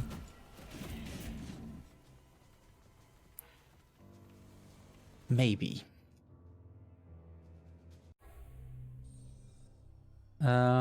Let's regen some mana and get some of this stuff. So none of these nodes are really worth taking, it seems. The health, like the physical damage leech's health, could be very good. It would get me up to 9% plus what we have over here, which is another 3, so it's 12% leech. That's a lot of leech, actually. But I think we'll get into that later, after we are sort of done speccing into this tremor thing, because I'm not so sure this is effective. I don't know whether this does anything for me, but we'll see. All right. Vitality and poison, elemental protection and health regen.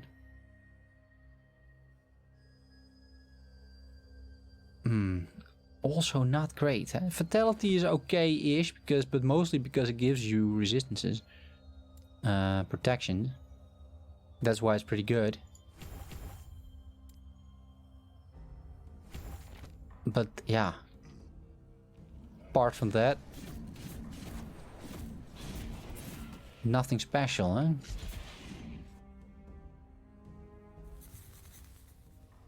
huh? Right, we need to follow the blood stains here to find the guy.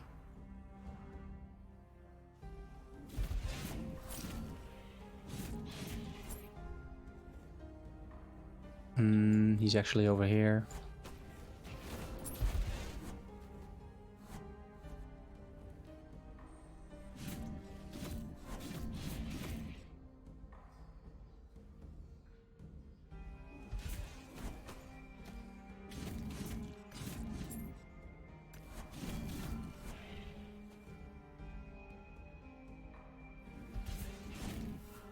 Yeah, because this stuff does...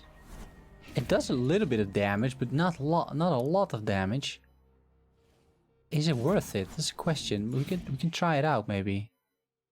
But I'm also doing bleed damage, so that's a bit of a problem. It's hard to figure out, like, what does what here.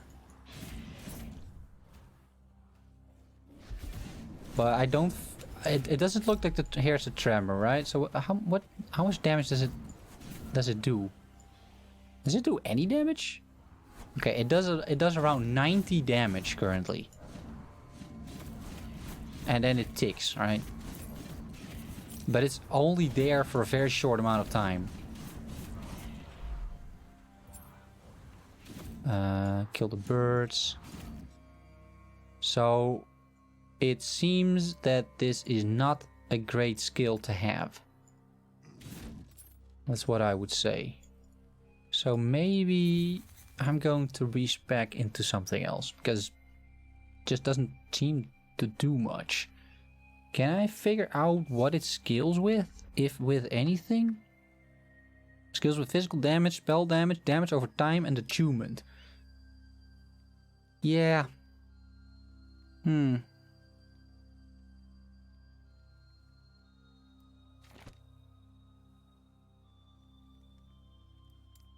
I don't know.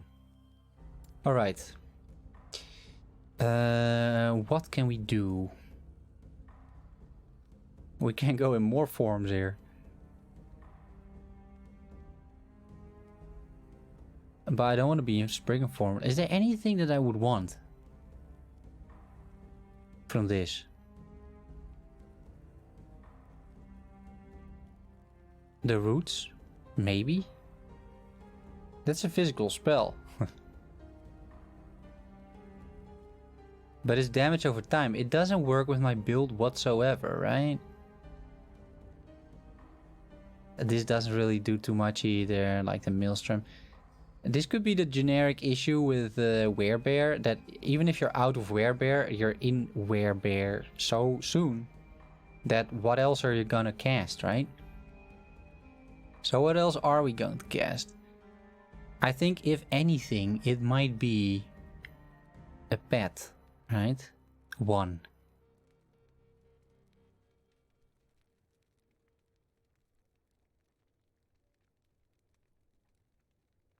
A Spriggan maybe? And then but then we need to make it super tanky. Can I make a very tanky Spriggan? Got health. Dangling roots. Here, armor. That's a lot actually, 125. Armor. Aura. More, make the aura a little bit better. Maybe, you know. As long as the Spriggan follows me, then we're okay. I'm not sure if that's going to happen, but we can figure that out.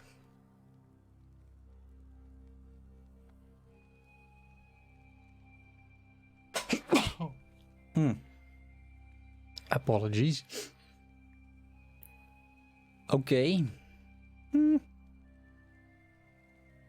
Yeah, maybe. Maybe. So instead of a wolf, we'll pick a Spriggan. That's that one. Yeah, thank you, Elena.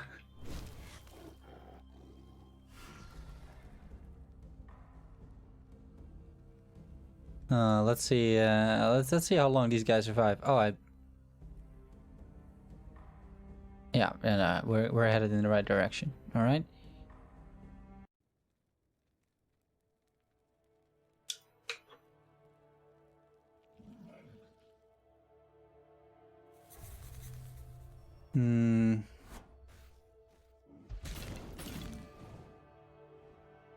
Yeah, so what if I do target them?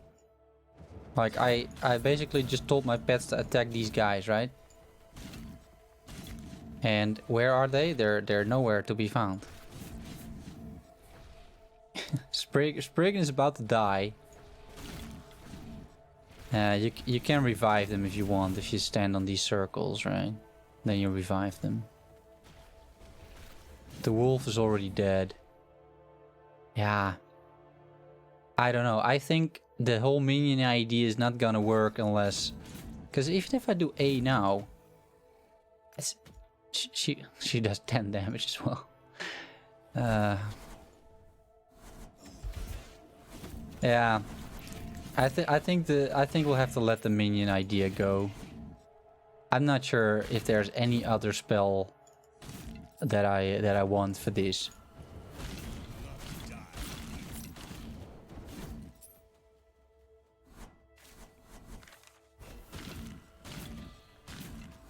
I mean, this 90 is not bad, right? And we might be able to turn that into something that does a bit more damage as well.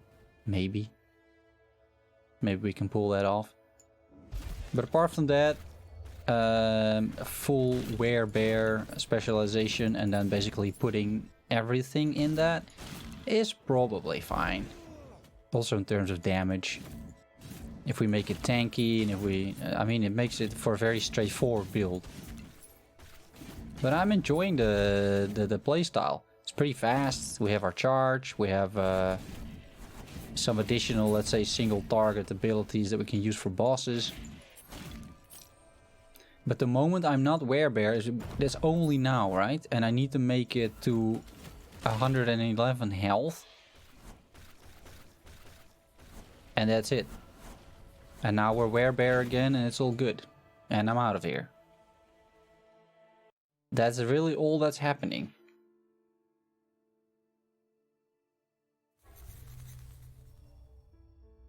Yeah, I'm not sure it's worth picking any skills, to be honest, about this.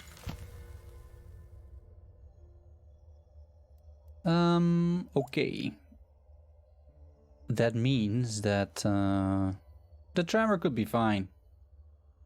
We're just not picking really anything like this, I don't think. Fatality, probably, right? What did it do again? Wasn't that like 15? Yeah. That's pretty good. I mean, just for that, it's pretty good.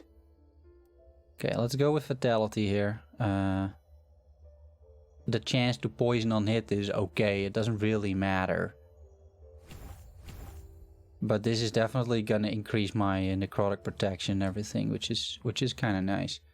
But you see, the protections overall is not bad. I mean, armor 753. That's a lot of armor, and I even have 14% dodge.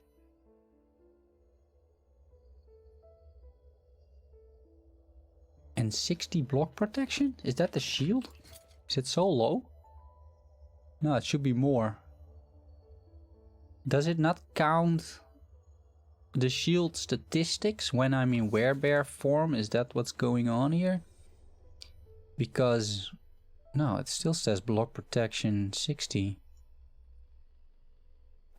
Now it's 0. Interesting.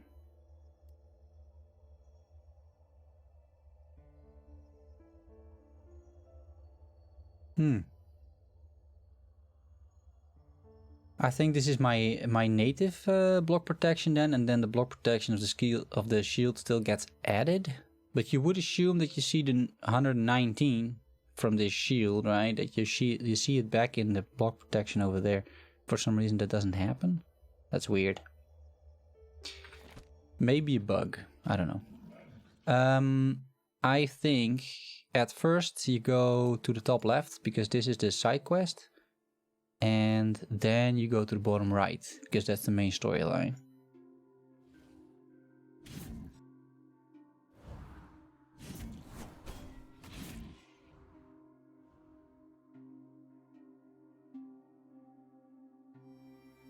Yeah, you need to kill a bunch of Osprixes, or whatever they're called, to lure out their leader. So I probably want to make sure I actually kill these guys instead of just running by.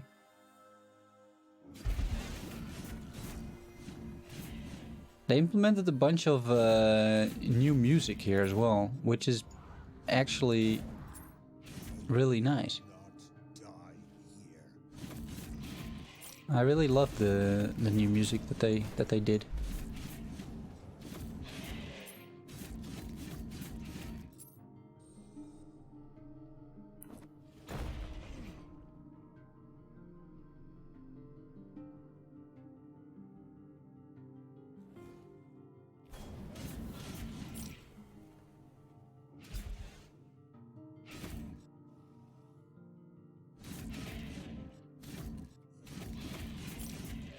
Yeah, so as soon as you kill enough enemies here, you will summon the boss, basically.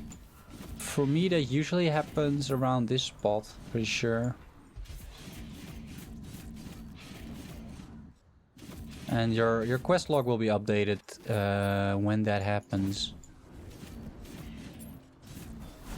Now you can kill the guy and you will be completing your quest that way. Once again, I keep going for the crafting material updates. It's just good to have. So what I normally do, I just follow the path over here, right? Nothing really special. Then that's it.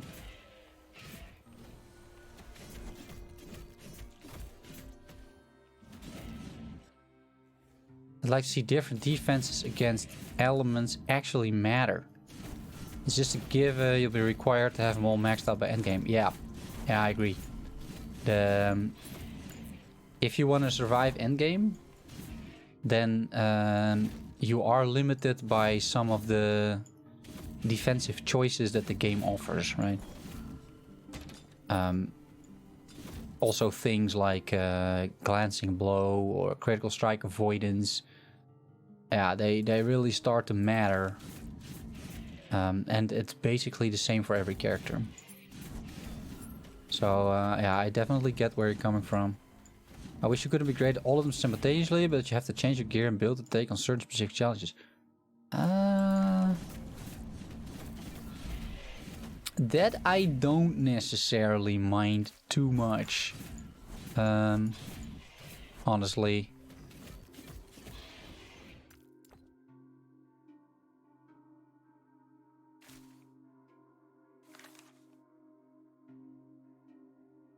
Yeah, that I don't really necessarily mind too much.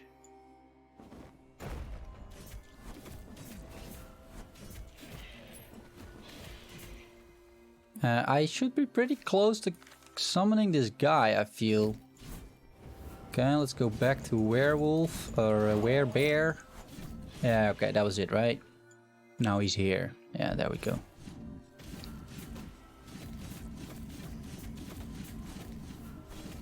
I mean, I suppose the poison also will start to stack up a little bit here.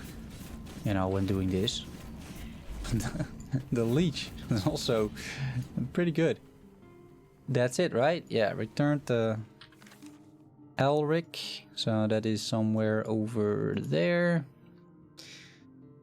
Like different themed dungeons to help differentiate them. Yeah. Yeah. I can definitely see that.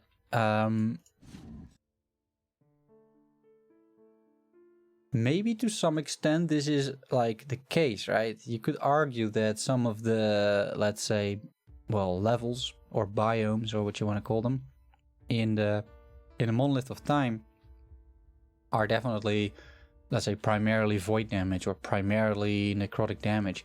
So if you would either know what level is coming and you know the actual level and damage types, or you just carry around a spare set of some armor pieces, then you could take advantage of that, maybe. I don't know. But yeah, if you want to have like something like, I don't know, Molten Core World of Warcraft where you need fire resistance gear, then yeah, I think that it might be a bit much though. I don't think I've seen that in like any action RPG. Well, it was in Torchlight Frontiers, but there I absolutely hated it. So yeah, I don't know.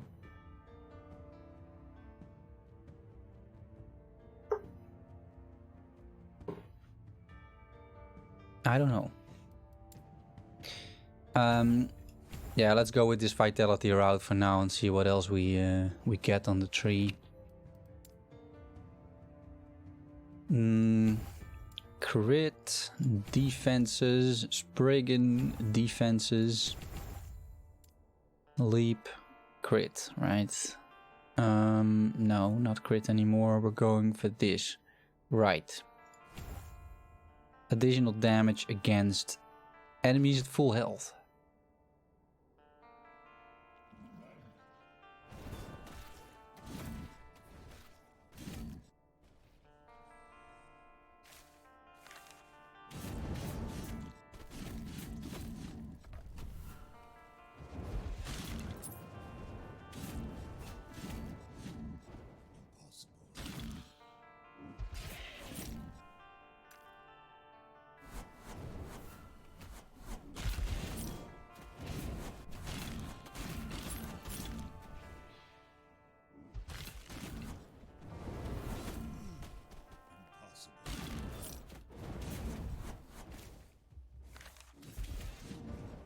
But we can rush through these levels relatively quickly, and we kill some things as well. We got a very healthy amount of leech. And the leech is really good. I'm actually considering getting rid of that tremor, which doesn't seem to do an awful lot. And speccing more into leech. Like the leech makes a lot more sense. And then maybe we can just at some point actually face tank stuff, because you just leech so much. So unless they basically get rid of you... Oh wait, that's the guy I need to kill. So unless you basically get rid of all the health that you have at once, right? If bosses manage to pull that off, yeah, then you're dead. But otherwise, might actually work out pretty well.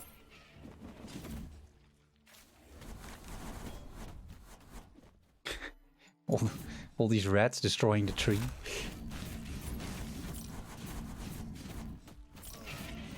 Okay. One more. Yeah, these roam around the level here, so you need to track them a little bit and try to meet them on their way. If you at least don't want to spend 5 minutes looking around in this level.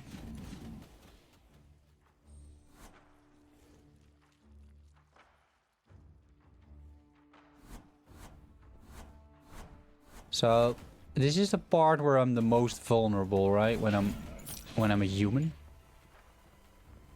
That's the part where it could be tricky. And this, to be honest, this reminds me very much of the Lich build that I used to do. The main difference is that I haven't really found any skills yet that synergize with the Werebear. Whereas with the Lich build, for example, you were still capable of casting your regular spells. So I was still putting Wandering Spirits everywhere. Or I was still capable of casting... what else did I cast? I think it was the Death Touch or whatever, Death's Mark, right? Or marked for Death. That thing, right? Where you have the 30% increased damage taken debuff on enemies. Those things are still there. And with the Werebear, I do get 4 new spells, which is all nice. But I can't really, well, put those on a skill tree. That might actually be a good idea, come to think of it. That might actually be the way that you save this guy. So the Lich had some synergies with other spells that you could still cast as a Lich, whereas the Werebear doesn't have this. What do you think about being forced to stand still? I don't mind it too much, because this is, to me, typically something that, you know, I think there should be a bit of a drawback when switching stances. I don't mind it too much. But yeah, I can see why people would find it annoying. I don't really find it annoying, but yeah, it's fine.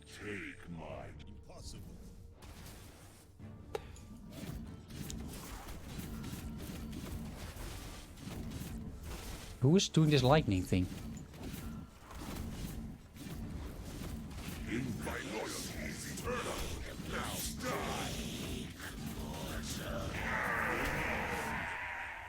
Wow, I killed them both at once. Yeah, that's a healthy amount of damage that we're doing. Julia. Julia.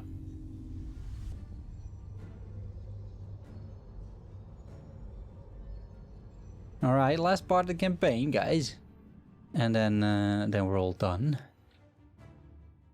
I'm not sure we're gonna be able to stream the entire thing.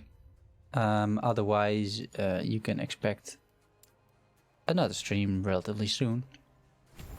Alright, fatality. What else do we have? Spell damage? No. Health. Stuns on you. Reduce stun duration is not bad. Crit strike chance per point. Okay, I think that is definitely the way to go. And physical, if you have crit recently. Yeah, we're definitely going into a crit build, right? Oh, and armor and protections if you've crit. That's nice. That's nice. You can get 20 achievement here. And 100 health.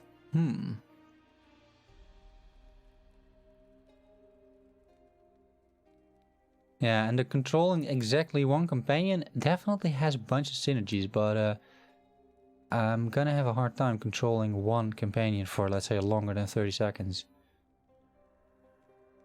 Summon a vine. Crit, more crit chance. We're definitely gonna go for crit. I mean, everything that we have is already spec'd into crit, so that's good. Are the thorns on transform ever worth investing? I don't know. I don't know. I haven't. I'm not an expert at this build just yet. I'm trying out Werebear today for the first time, so I don't really feel that confident giving advice on it just yet. I'm exploring most of this myself.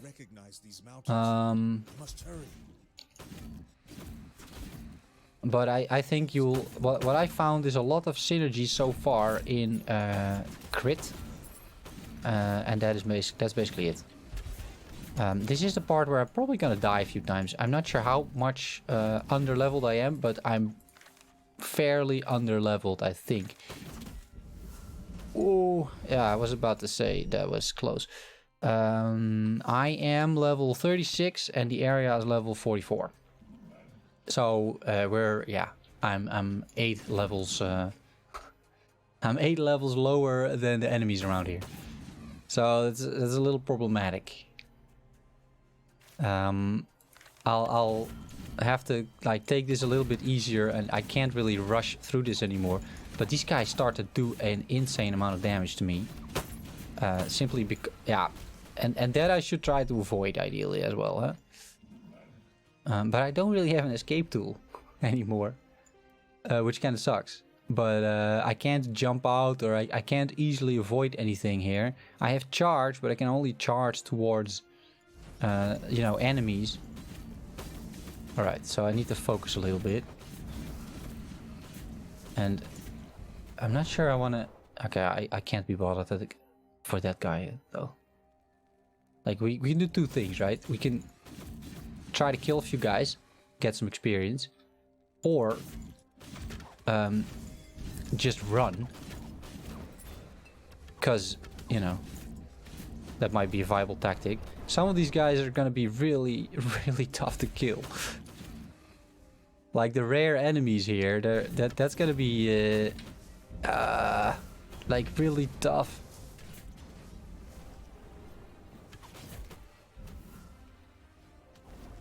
And I have health leech, sure, but not that much. Okay, back into Werebear. I'm not gonna risk my life picking up crafting materials now. Normally I would be fine. I also need health potions, by the way. I don't have any more health potions.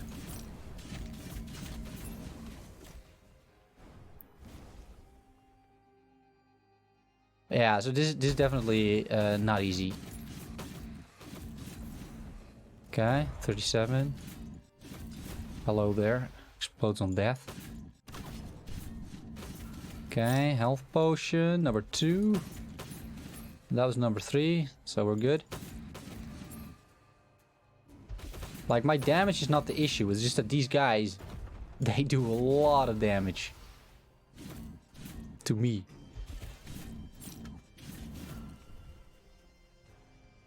It's okay-ish. I know on my previous character, like the Ward Mage, I died an awful lot here as well. I mean, these guys are just... they hurt so much.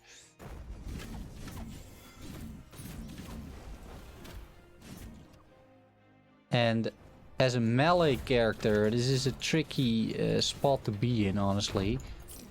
Oh, back to Ah, those guys, I can't kill them, right?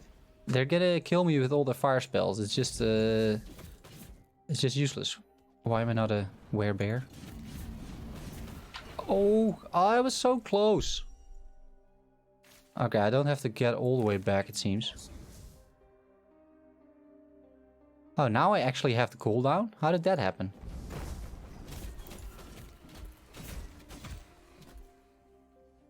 Okay. Werebear form.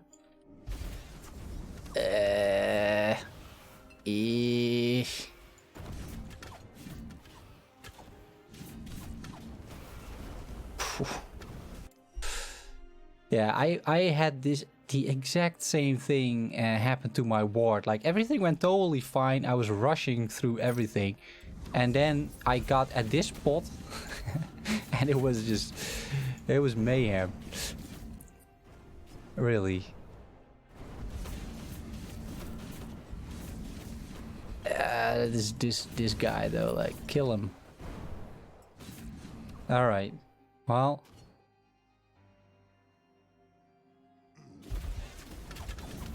Yeah. It's insane, eh? If I stand still for 1 second, I'm dead. We're still gonna go with the game plan though, because I know that this is the hardest part. After I'm getting out of here, basically, I can do, let's say, Monolith. Oh, why? But they're here? Bloody hell! I can do things like the Monolith of Fate, right? And then, why did I not transform? Hello? Thank you. I can do the Monolith of Fate, which is a lot easier than this. Like, a lot easier.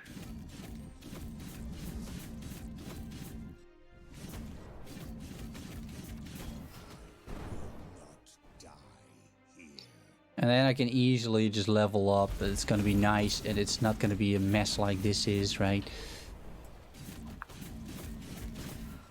And maybe I should just take this a lot easier.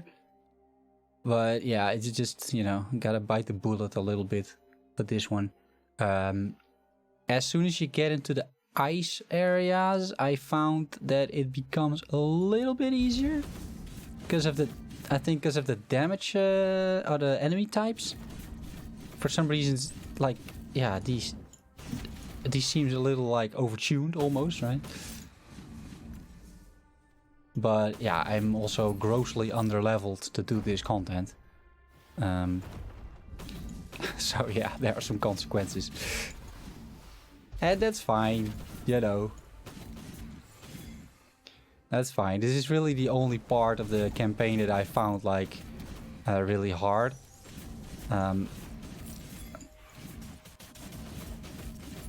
Yeah, and it just forces you to think a little bit about maybe your gear or something. Like, I'm not sure. I'm not really changing anything. You just become a bit more cautious about everything. That's basically it, right?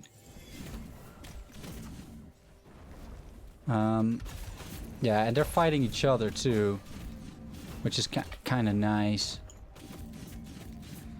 You just need to figure out which are the guys that you actually need to watch out for. They're the mages, right? Those mages really hurt. Yeah, the other ones, it's not that bad.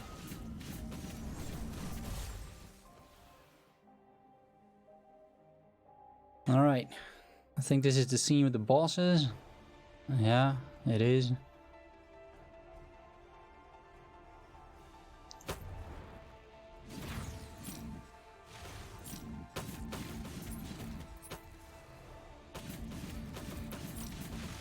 But then this, you know, for all the effects that are going on over here, it runs relatively well, right?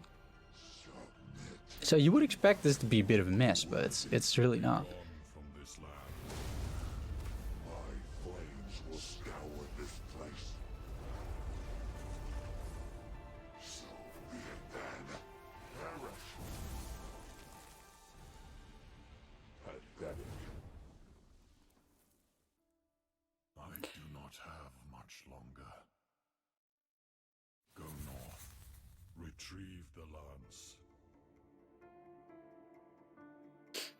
Yeah. So that is that. Waited so long to come here. Stronger now. With some experience as well. It may not be a terrible idea to maybe... Can we find a chest here? Is there a chest here or not? Or do we need to go somewhere else to find a chest?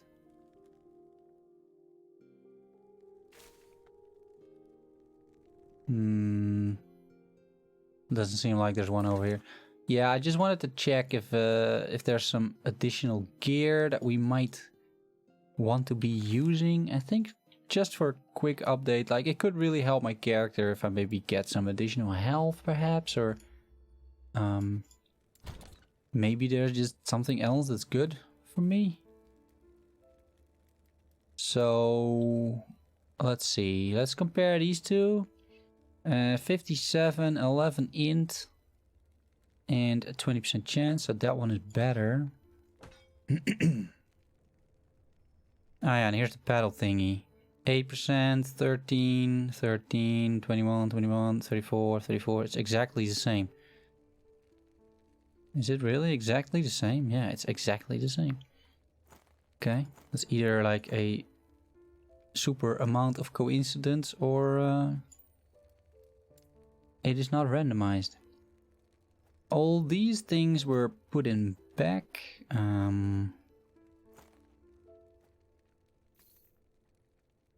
The shield, is this shield better? 26%. Yeah, that's a little better. And this armor. We could go with Urzel's Bride. Gives me it gives me 40 mana, which is good. 14 strength. These are actually decent stats compared to on the other hand, 30 melee cold damage. That is a lot of damage. Like, that is a lot of damage actually. And it helps me leech as well. Then again, 14 strength. Should skill with... we can try it out, right? We'll just try it out. This is the stuff that we're selling. And we'll keep it in the inventory. See, just compare the two, see how it goes. Is there anything else that we want to do over here?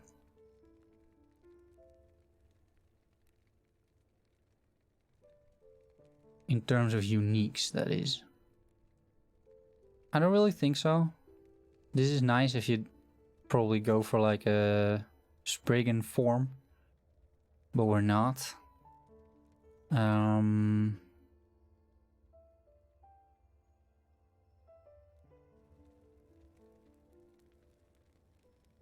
This is a crit ring, basically.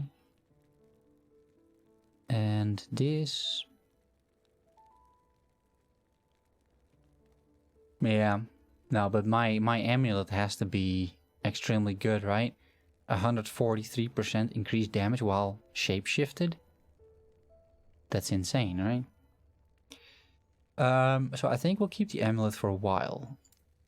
Now... in terms of other items, we can have a quick look, right? So, I mean, I'm not doing any throwing damage, but this is not a bad shield, right? And probably my rings I want to replace as well, because they're, like, look at it. It is, yeah, it has movement speed. It's gonna cost me 19% movement speed, but honestly, I need a bit of stats on my gear. Also, this book is terrible, right? It doesn't do anything for me.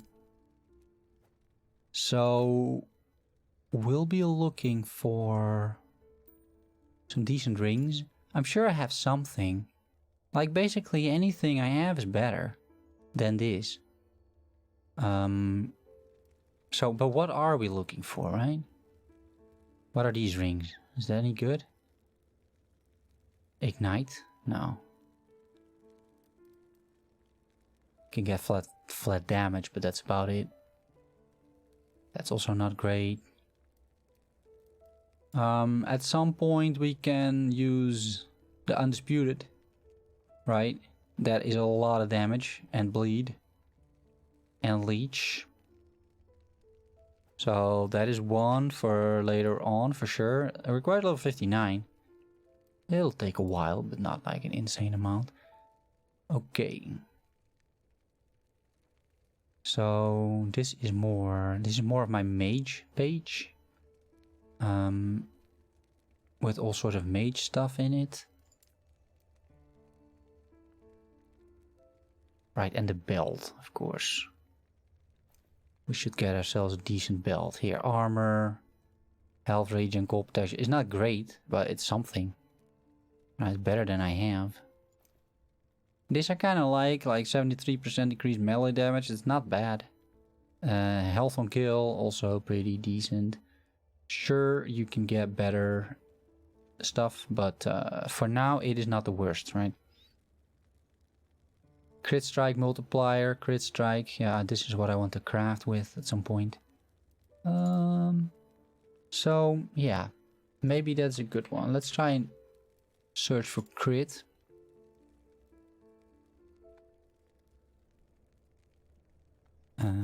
This might also be nice as a weapon. 7 heal, 4 strength, chance to chill, and crit strike avoidance. Crit strike avoidance is good, but not there yet. Well, this relic is better than nothing, right? What about this? Cast speed, damage over time, 24% crit strike. Yeah, okay. That's the crit that we find. What else would I want? Strength, right? Strength is good. Anything with strength on it? Not much. This is those are very mediocre gloves right there. This is much better, but I require level 45. But it's okay, we can already take it up there. And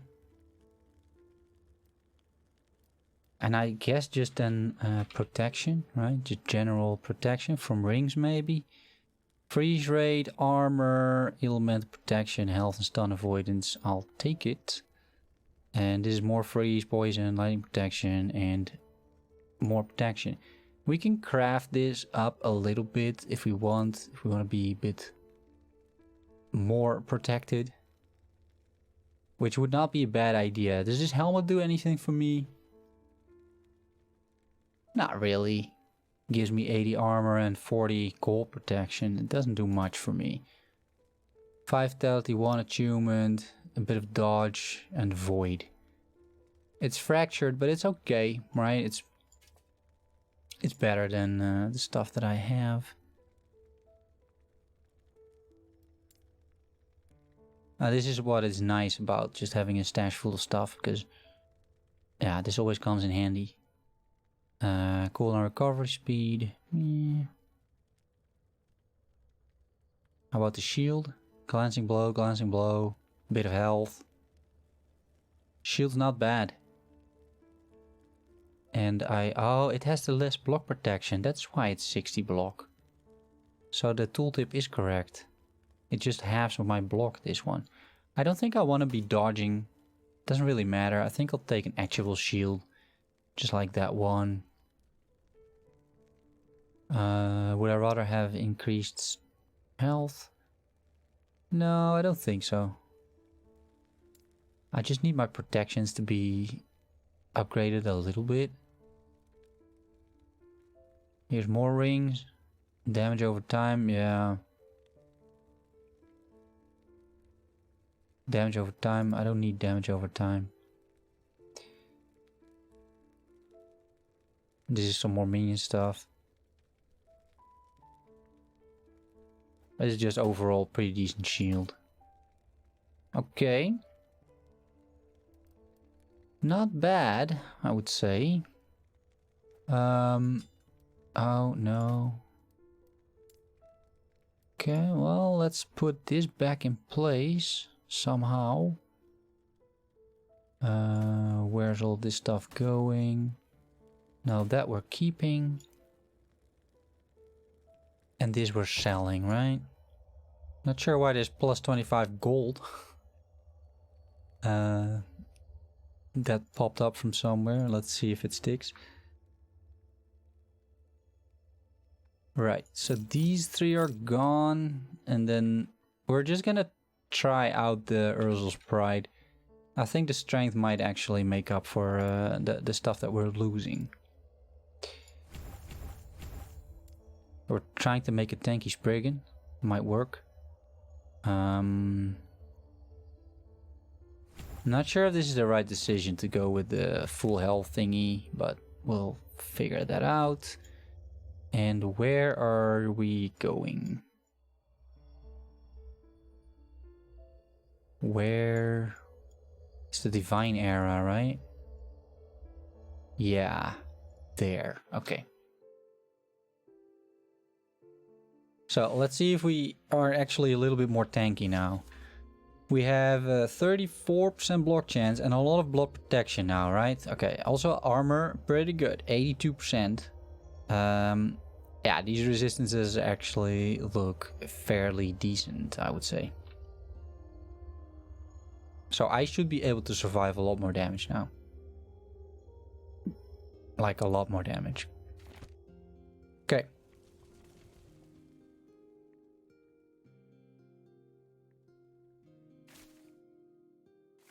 This 25 gold thing is still there. Okay, let's... I'm not sure how it got there, but yeah, it's a bit of a bug. Maybe leave the game? Is it then gone? Or is it gonna be in the game as long as I'm... Okay, now it's gone. Alright, fine. Yeah. Nothing a small real can't fix. You could, by the way, opt to do a little bit of Monolith runs right now if you would want to. Just to... that might actually not be a bad idea for getting a bit of additional experience. But mainly, you know, make sure you're fighting monsters that are your level. But it's okay, you know. It's okay. We have 149 mana right now, so not bad. 353 health. Yeah, a whole lot of characters. Yeah, I've been playing this game quite a bit.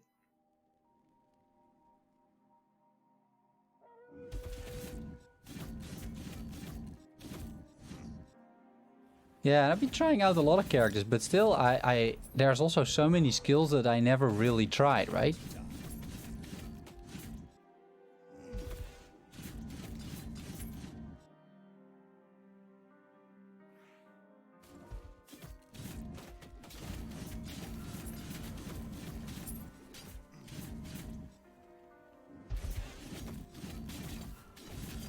No, but I played a few characters quite extensively, and what I try to do usually with the with like say when I'm playing new characters is that I'm usually trying to make sure that I play the character till at least like say level 70-ish, between level 70 or 80, because then I feel confident about making a build, right? So, yeah. A grimoire of necrotic elixirs.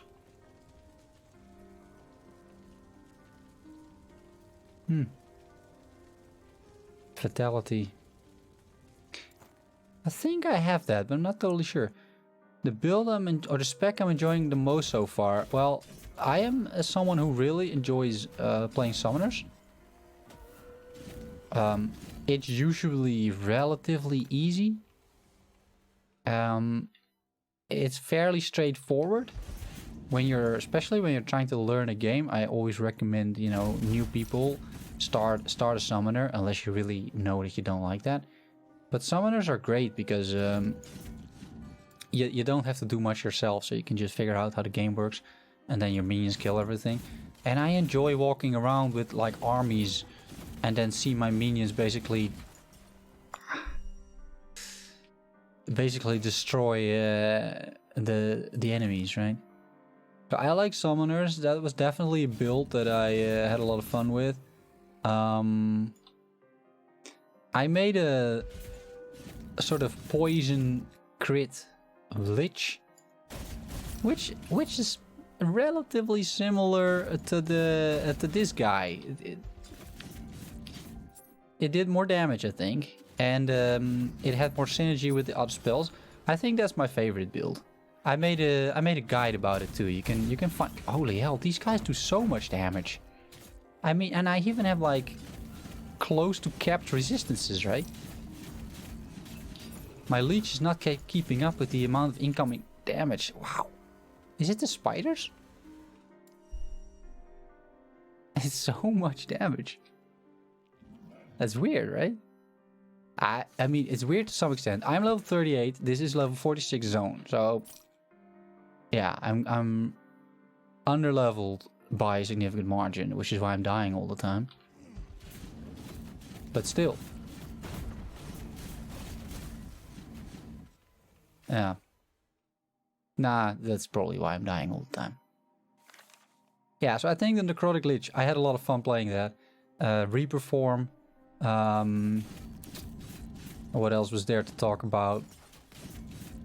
Yeah, that was probably my favorite. What about you? Da, da, da.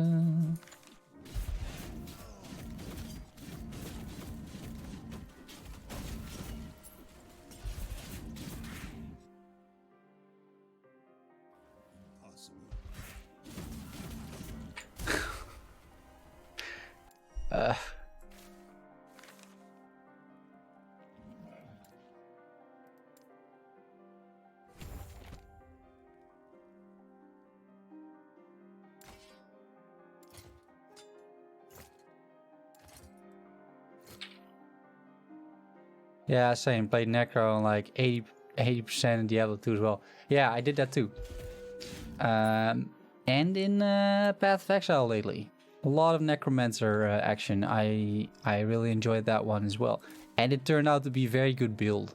Like, it's probably the most played build right now in this league. Some people call it cheating, but you know. People will always complain about meta builds and things like that, so it's fine with me. Okay, I'll try to like die less, guys, but no promises, because it's just very painful, all of this. And you would assume that I get like a ton of experience, right? But that's also not even necessarily true. And these guys hurt so much. Some people recommend Grim Dawn to me for Necro gameplay. Yeah, I played Grim Dawn. But not... yeah, as a Necromancer a little bit too. But not much. I found a build for Grim Dawn, which was super good. And it was a build that was called, I don't know, some sort of assassin. Like a poison assassin. It was a bit of a beginner build. I had a lot of fun playing that build. Bloody hell. Like, is there a way to, like...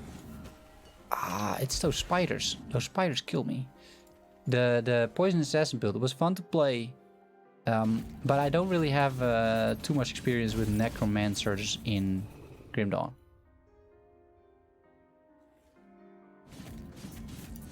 But I love Grim Dawn. It's a great game. Like, super fun to play as well. Holy hell, that's so much damage. It's these spiders. These spiders, they look at like the amount of damage that they're doing. You would assume that it's the bear or something, but it's not the bear, it's the spiders. Okay, let's get a potion and get the hell out of here. Okay.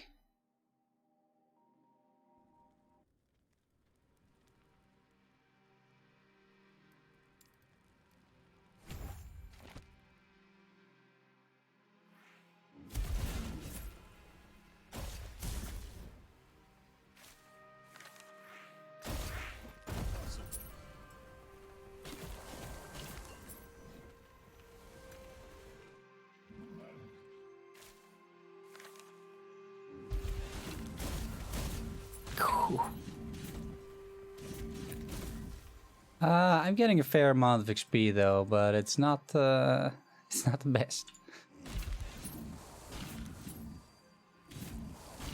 Oof.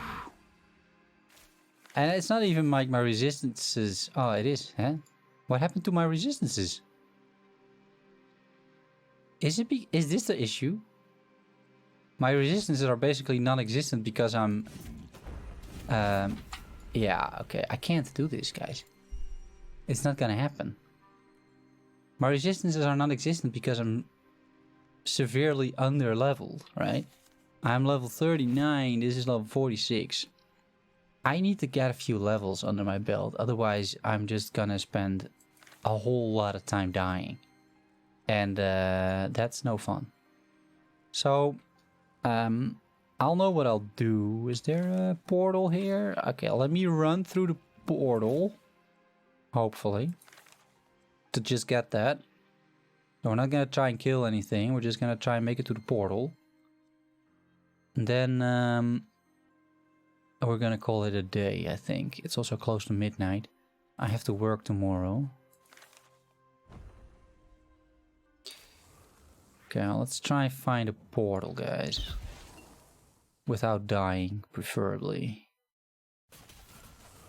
Oof. I'm gonna run out of potions. Yeah, if I can't find a portal, then it's still fine. I mean, I don't care too much.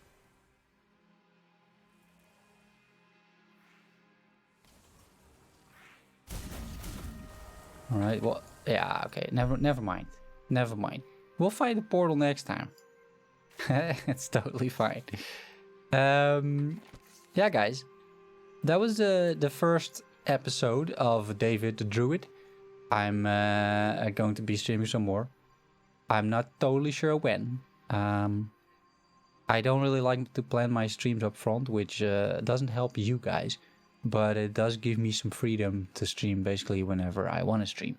And that's worth something too.